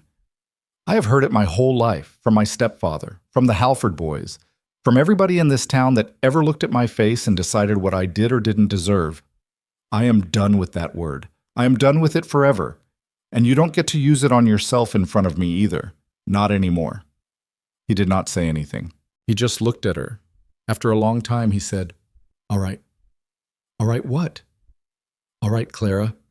She lowered his hand to the blanket and held it there, and the room was very quiet around them, and outside the window the late autumn light was thin and cold and gold, and the small noises of the boarding house went on below them, Mrs. Halloran moving in the kitchen, a chair scraping, a dog barking down the street.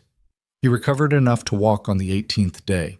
He did it badly, could not stand straight without the left side of his chest pulling him forward, and his right hand could not yet make a proper fist. But he walked. He walked from the bed to the door and back, leaning on Clara's shoulder, and Mrs. Halloran clapped from the doorway like a woman watching a child take its first step. By the 25th day, he could walk down the stairs. He came down them slowly, one hand on the rail, Clara behind him with her hand on his back in case he went over.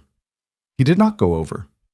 He made it to the bottom, and he stood in the front hall of the boarding house, and Mrs. Halloran handed him his old hat, cleaned, mended, the brim straightened, and he put it on his head, and for the first time in almost a month, he looked like Silas Boone again. He walked out the front door of the boarding house onto the porch. The street had been cleaned. Most of the burned houses were just foundations now, snow lying in them like white sheets. A few were being rebuilt. There was a new beam going up on the Carradine place, men working on the roof in the cold, and one of them, a man Clara had known her whole life and never spoken to, a quiet hand named Joe Beale, saw Silas on the porch and put down his hammer, and he walked over. He did not say anything. He came up the porch steps. He stopped in front of Silas. He took off his hat and held it against his chest, and he just looked at Silas for a second. Then he reached out and put his hand on Silas's shoulder. Just the once, just a squeeze, the way men squeeze a shoulder when they don't have words. And he turned around and walked back down the steps and across the street and picked up his hammer again. Silas stood there a long time after. He did not say anything either. He just stood. Clara stood beside him. After a while, he reached down with his good hand and he took hers. Clara, yes, come live the rest of this hard life beside me. He did not look at her when he said it. He was looking out at the street, at the men on the roof, at the snow lying in the bones of the burned houses. He said it the way a man says a thing he has been saying inside his own head for so long that when it finally comes out, it comes out quiet, like he is half surprised to hear his own voice doing it. "Yes," she said. He turned to her then. "You didn't let me finish," he said. "You didn't need to." "I had a speech." "I don't want the speech." "It was a good speech, Clara. I worked on it. 12 days. "I don't want the speech, Silas." She was laughing now. She did not know when she had started. She had not laughed in a month. It came out of her in a small shaking sound, and Silas's face, his scarred, smoke-ruined, broken face, did the quarter-inch smile, and then it did more. It did a whole smile, an actual whole smile, the first one she had ever seen on him. He looked 20 years younger. He looked like a man who had just remembered, very late in his life, what his face was for. He bent down, slow, careful, the way a man bends when his ribs still hurt. And he kissed her. It was not a clean kiss. His mouth was dry from fever, and his beard was rough, and her nose bumped his cheekbone in a way that would have been funny if she had been able to think about anything at all. But she could not think about anything. There was a hand on her face, the burned hand, the bandaged hand, the hand that had pulled 3 families out of fire. And there was the cold porch under her boots, and there was Blackthorn Ridge all around them, and somewhere across the street Joe Beale's hammer started up again, slow and steady, like a heartbeat. The news spread, the way news in Blackthorn Ridge spread, by supper time. By morning, it was a fact. By evening of the next day, it was a part of the town. There were people who shook their heads still. There were people who muttered. But nobody laughed. Nobody had laughed since the fire. The Halford boys did not say a word. Clara's stepfather did not say a word. He had not said many words since the night Silas carried him out, and the words he did say now were quieter, like a man who had been broken open and was still figuring out how to fit back together. Annie said the most words about it of anyone. She said them at the kitchen table 4 days after the porch, while Clara was rolling out dough for the next morning's bread. She said in her open, clear 9-year-old voice, "Are you going to live in the mountains with him, Clara?" "Yes, Bug." "All the way in the mountains?" "All the way." "Will you come visit?" "Every month." "Every month?" "At least." Annie thought about that. "All right," she said. "But you got to tell me about the bears." "What about the bears?" "If you see one, I want to know." "I'll tell you about every bear, Annie. I swear." "Good," Annie said. She went back to her supper. She ate 3 bites of potato. Then she said without looking up, "I like him, Clara." "I know you do, Bug." "He let me touch his beard once." "I know." "It was scratchier than I thought." Clara laughed. She put both hands down on the table on either side of the dough, and she laughed, and her shoulders shook, and Annie kept eating her potato like nothing was happening. And outside the kitchen window, the early winter dark came down over Blackthorn Ridge with a soft, slow, steady weight, like a hand laid gently on the back of a town that had finally found its way to quiet. The winter ran long that year. It held the high country in its fist through the end of February and into March, and even the old men in town, the ones who had been right about how hard it would be, could not remember a colder one. The river froze 2 feet thick. Cattle died standing up out on the Halford Range. There were 3 nights in January when the wind out of the Powder Hills sounded like a thing alive, scraping at the doors of Blackthorn Ridge, and Clara, lying in her narrow bed in the back room of the bakery, would put her hand against the cold wall and think of a small room at Mrs. Halloran's boarding house where a big scarred man was healing his way back into the world one slow breath at a time. He healed all that winter. He was a stubborn patient and a worse one when he started to feel like a man again. By February, he was insisting on splitting the boarding house's wood. By the middle of the month, he was walking down to the bakery before sunrise, the way he had before the fire, except slower now, with a small hitch in his stride that Clara pretended not to notice, and which Mrs. Halloran clucked about loudly enough that everybody noticed it for her. His right hand never fully came back. The 2 fingers that had been worse burned would not bend past a certain angle, and the skin across the knuckles stayed pale and shiny in a way that did not tan in summer, and on cold mornings the joints ached so badly he could not hold a coffee cup. He learned to drink coffee with his left hand. He learned to do most things with his left hand. He did not complain. He did not, as far as Clara ever saw, even let himself look at the ruined hand for very long. When he caught himself looking, he turned it over, the way a man turns over a thing he does not want to argue with. She watched him do it once and said, "It's all right, Silas." "What is?" "To look at it, to be sad about it." He thought about that. "I ain't sad about it," he said. "No? It bought something. It bought Annie. It bought your mama. It bought the Whitlock baby. A hand is a fair price for that. Cheap, even. I'd have paid both." She didn't have an answer for that. She kissed the back of the ruined hand, and that was the end of the conversation. And they did not speak of it again. They married in the first week of April, beside Silver Pine Lake, 2 miles south of town, on the kind of bright, thin spring morning that the high country sometimes gives away for free, as if it were apologizing for a long winter. There were still patches of snow under the pines. The lake was half thawed. The ice along the shore was clear and dark, and you could see the small rocks under it like a window into another season. It was not a fancy wedding. There was no minister because Silas had not set foot in a meeting house in 23 years and was not about to start, and Clara had given up on those rooms a long time before that, herself. There was an old judge named Holloway who rode in from Pine Hollow and read the words out of a small black book of his own, and there was a fiddler from the Halford Ranch who played a slow tune that did not have a name Clara recognized, and there were maybe 40 people standing in the snow. 40. Clara had thought there might be a dozen. There were 40. There were the Whitlocks, the whole family, with little Tommy Whitlock on his father's shoulders, fat now and pink-cheeked, the baby who had been pulled from a window in November and did not know yet that he had been.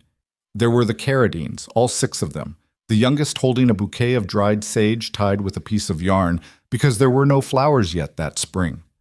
There was Mrs. Halloran weeping openly and not caring. There was Pell with his sharp chicken eyes shining. There was old Marsh from the livery. There was the blacksmith and his wife. There was the laundry woman who had brought the linen, standing at the back with her arms folded, who looked angry the entire time, and who Clara understood now was angry because that was just how the woman's face looked when she was about to cry. Garrison Halford was there. His sons were not.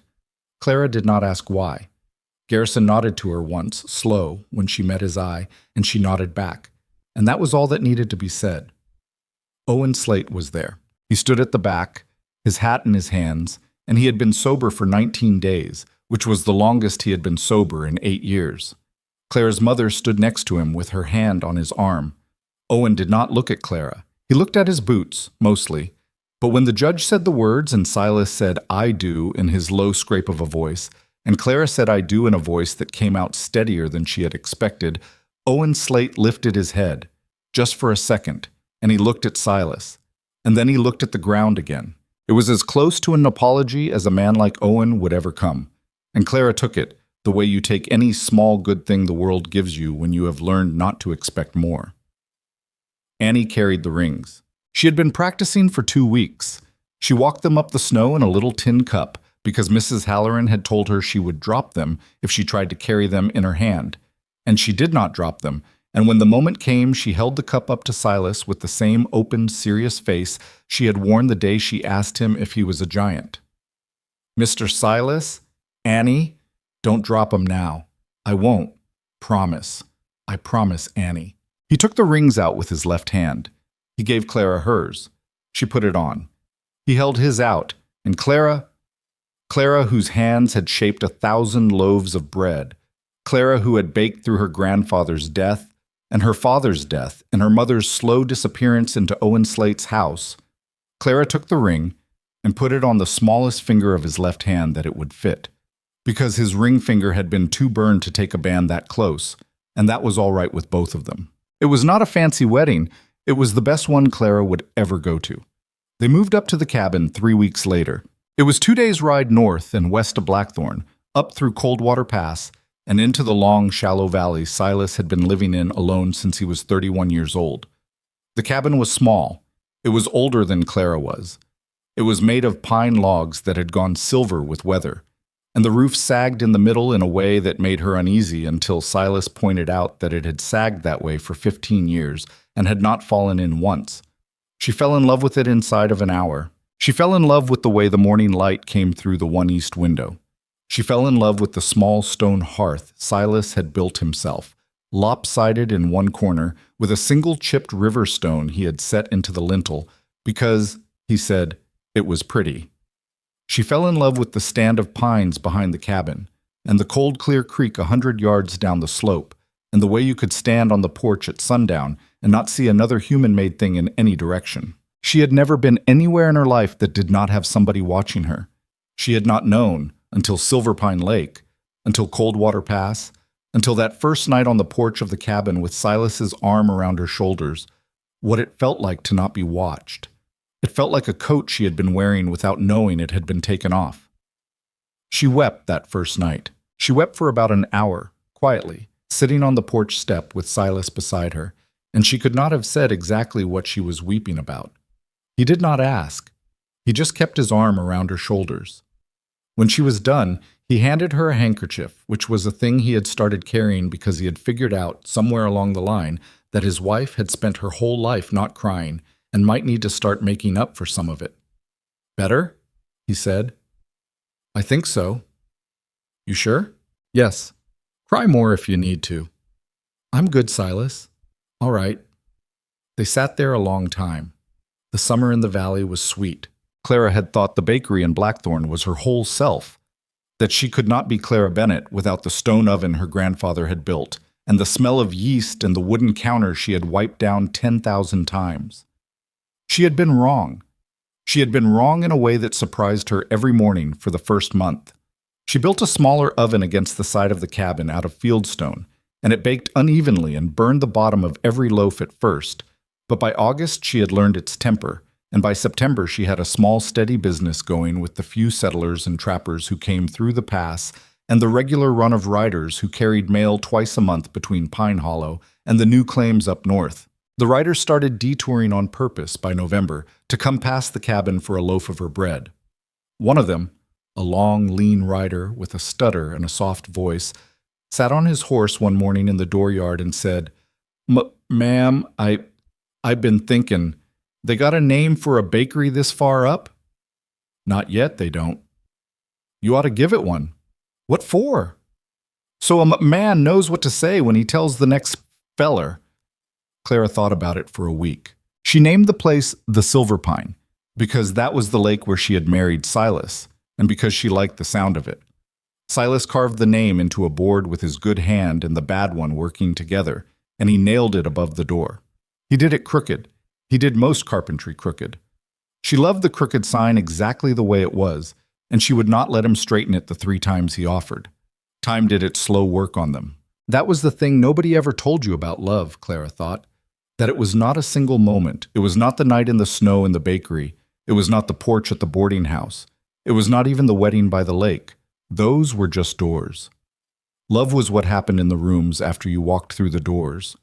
The small things, the 10,000 small things, the way a man learns to make coffee the way you like it, the way you learn that he will not eat fish, the way you both stop sleeping with your back to the door because there is no one anymore that you need to keep an eye on, the way he leaves his boots by the same place every night, and you stop tripping over them after the first 6 months because you have made room in your life, without noticing, for the boots and the man inside them. That was love. The doors got most of the songs. The rooms got most of the living. In the second winter at the cabin, Clara realized she was pregnant. She had not been sure she could be. There had been a thing when she was 16, a sickness, a fever, a long time of bleeding she had not understood, and a woman in town had told her she would probably never carry a child, and Clara had folded that piece of knowledge away in some drawer inside herself and stopped looking at it. She had never spoken of it to Silas. She did not see the point. He had loved her without ever asking for a child, and she had thought of that more than once as one of the kindest things about him. When she realized, late, 6 weeks late, with a strange new tiredness, she did not tell him for 2 days. She did not know why she did not tell him. She thought maybe she was afraid of saying it out loud because saying it out loud might make it not true. She had spent the first half of her life learning that good things, said out loud, often went away. She told him on the 3rd evening. They were in the cabin. He was oiling a trap by the fire, the way he did in the evenings now, slowly, because his bad hand did not move as fast as his good one. She was sitting at the table with her hands flat on the wood. "Silas? Look at me." He looked up. He saw her face. He put the trap down. He had been married to her for almost 2 years by then. He knew her face better than his own. "What is it?" he said. I, I think, Clara. "I'm with child, Silas." He did not move for a long second. Then he stood up. He did not say anything. He came around the table to her, and he knelt down in front of her chair. Slow, with the small grunt his knees made now. And he put his big scarred hands on either side of her waist, and he pressed his forehead against her stomach. He stayed that way for a long time. He did not say a word. When he finally pulled back, his face was wet, and he did not try to hide it, and she did not pretend not to see it. He reached up and put his hand on her cheek. "You sure?" he said. "As sure as I can be." "Clara." "Yes." He did not have words. He did not need them. He pulled her down off the chair into his lap on the floor in front of the fire, and he held her against his chest, and his heart was beating very fast, and she could feel the rough scar along the crooked thumb of his left hand against her hair, and he just held her, just held her, just held her. The daughter was born in late summer. It was not an easy birth. Clara had heard women in Blackthorn tell stories of births, and she had always wondered which parts were true and which parts were the things women said to scare other women. She found out which parts were true. It took most of 2 days. There was an old midwife from Pine Hollow who Silas had ridden out to fetch. 16 hours each way through hard country, and he made it in 14. And there was a stretch in the middle of the second night when Clara was sure she was going to die in the cabin in her own bed. She did not die. She held her daughter in the gray light of the next morning, and she looked down at the small wrinkled red face and the dark curls already, just like Clara's. And she said, "Hello." She had not known what else to say. Silas came in then. He had been pacing the dooryard. He came in slow, the way he came into every room, and the midwife stepped aside and he sat down on the edge of the bed, and he looked at his daughter for a long time without touching her. "Can I?" he said. "She's your daughter, Silas. I'm afraid I'll hold her." He held her, his hands, his ruined hand. He cradled the baby in both of them, the burned one underneath, the good one on top, and he was so careful that Clara thought he had forgotten how to breathe. The baby opened her eyes. They were not blue, the way babies' eyes are supposed to start. They were already a strange, clear, stormy gray, the gray of weather over mountains. And she looked at her father, Silas Boone, who had not cried in 23 years, and who had cried twice in the 2 years since, cried for the third time. They named her Sarah. It was Clara's idea. She had thought about it for a long time. She had asked herself all through the pregnancy whether it was the right thing to give a living child the name of a dead one, and she had decided, finally, that it was. Because Silas had spent 23 years thinking the name was something he was not allowed to say. And Clara had decided that there was no name in the world that should be made into a stone in a man's chest. Silas cried again when she suggested it. He did not argue. He just nodded, his head down, his shoulders moving. The Sarah of the cabin grew up with mountains for walls, and her father's storm-gray eyes and her mother's stubbornness. She was a wild, small creature. She walked at 10 months. She had words at 1 year and sentences at 1.5. By the time she was 3, she could climb the pine behind the cabin almost to the lower branches and would not come down until Silas growled at her. And when he growled, she laughed at him, because she had figured out by the age of 2 that her father's growl was a thing he saved for her and was not at all the same as his real anger. He had no real anger anymore. That was the thing the years did to him. The man who had walked into a dust storm with a rifle on his back and a face like a thing carved out of stone. That man was still in there somewhere. And Clara saw him sometimes, on hard mornings, in winter, when the bad hand hurt and the bad lung tugged. But mostly, he was gone. The man in his place was slower and gentler, and laughed at things now. And once a year, every November, around the 7th, would sit out on the porch alone for an hour or two with a cup of coffee, watching the trees, not saying anything. Clara never bothered him those hours. She knew what they were. The town did not forget him. She and Sarah and Silas went down to Blackthorn every month, the way she had promised Annie they would. The town changed in those years. It softened, the way towns soften when the worst thing has already happened to them. There was a school now, built from money the Halfords had finally been embarrassed into giving, and Annie taught the youngest children in it by the time she was 15, with a patience Clara recognized as something she had given her sister without ever meaning to. Owen Slate had died in the third winter, quietly in his bed, sober, and Clara's mother had moved into a small room behind the bakery and started working in it again, and the bakery still ran, with a girl from the Vance family doing the heavy work, and Clara's name was still on the sign over the door, and would be for as long as the sign held. The Halford boys had left town. Eli first, then Cole. Nobody knew where they went. Garrison Halford never spoke of them.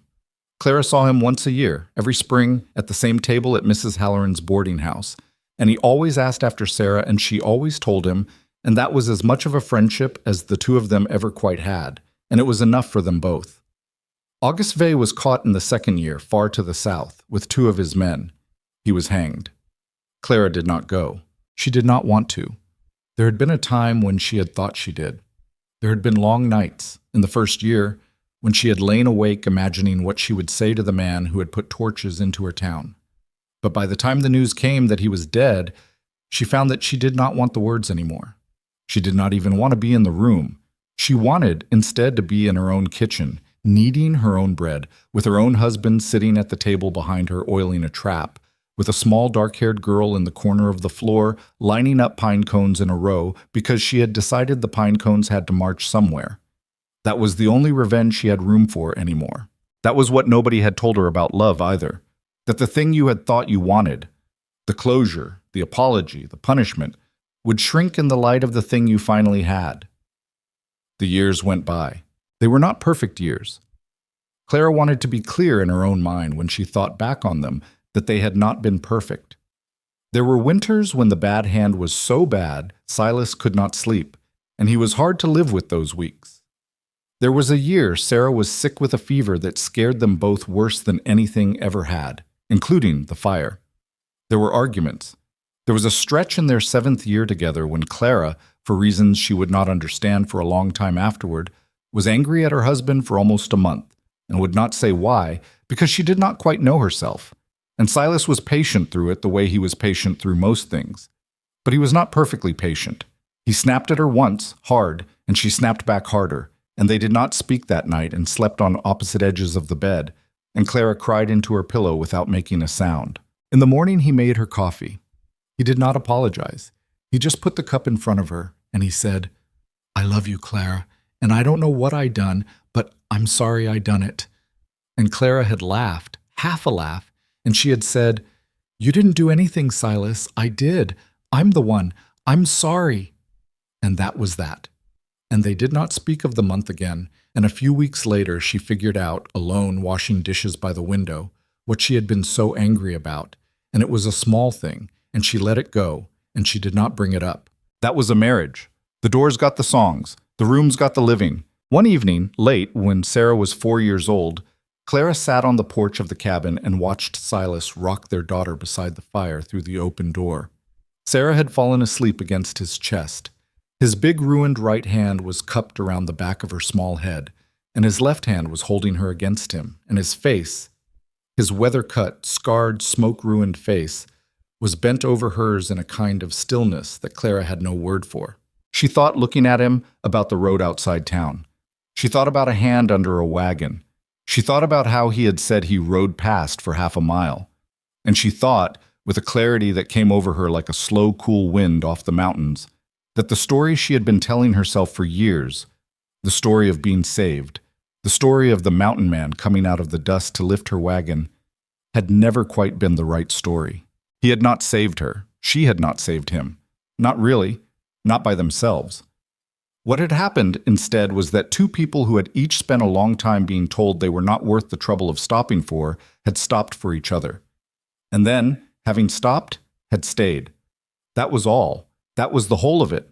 They had not been special. They had not been chosen by anything. They had just stayed. She thought that was the lesson, if there was one, that you did not have to be rescued. You did not have to be deserving. You did not have to be whole. You only had to be the kind of person who would turn the wagon around after riding past for half a mile. And you had to find another person who would do the same. And then, having found that person, you had to stay. You had to stay through the bad hand and the bad lung and the bad month. You had to stay through the angry stretch and the silent stretch, and the stretch where you both forgot, for a few days, why you had ever wanted each other in the first place. You had to keep choosing it, over and over. The choosing was the love, not the moment in the snow, not the porch, not the lake. The choosing, every morning, to put the coffee cup down on the table for the other person. She thought, watching him with their daughter, that she had spent the first 24 years of her life being told she was not worth being chosen. And she thought, with a kind of grief and a kind of fierceness mixed together so fine she could not pull them apart, of every other woman in every other town who was being told the same thing right now. She hoped, for each of them, that there was a road, and a wagon, and a hand, and someone, anyone, willing to turn around. Inside the cabin, Silas finally looked up and saw her watching him through the doorway. He smiled at her, the whole smile, the one she had earned the right to see, and he tipped his head toward the inside of the cabin, the way a man tips his head when he means come inside, it's cold. She came inside. She closed the door behind her. The fire was warm. Their daughter was sleeping. The wind moved through the pines outside the cabin in a long, quiet sound that had been moving through those pines longer than any of them had been alive. Clara Boone, who had once been Clara Bennett of the Blackthorn Bakery, sat down beside her husband, and she put her head on his shoulder, and she watched their daughter sleep, and she thought, here, this is the room I was always trying to find. And after a while, when the fire had burned down low and the cabin had gone quiet around them, Silas leaned his head against hers, and he closed his eyes, and he said, very quietly, the way he said all the important things, "Thank you, Clara." For what? For the hand. What hand? Under the wagon, the one that moved. She did not answer. She did not need to. Outside, in the wild silence of the high country, where loneliness had once ruled both their lives, the night came down soft and slow over the cabin, and the world held its breath. And two people who had stopped for each other a long time ago held each other in the only place either of them had ever truly belonged. And the fire burned low, and the dark closed gentle around them, and they stayed.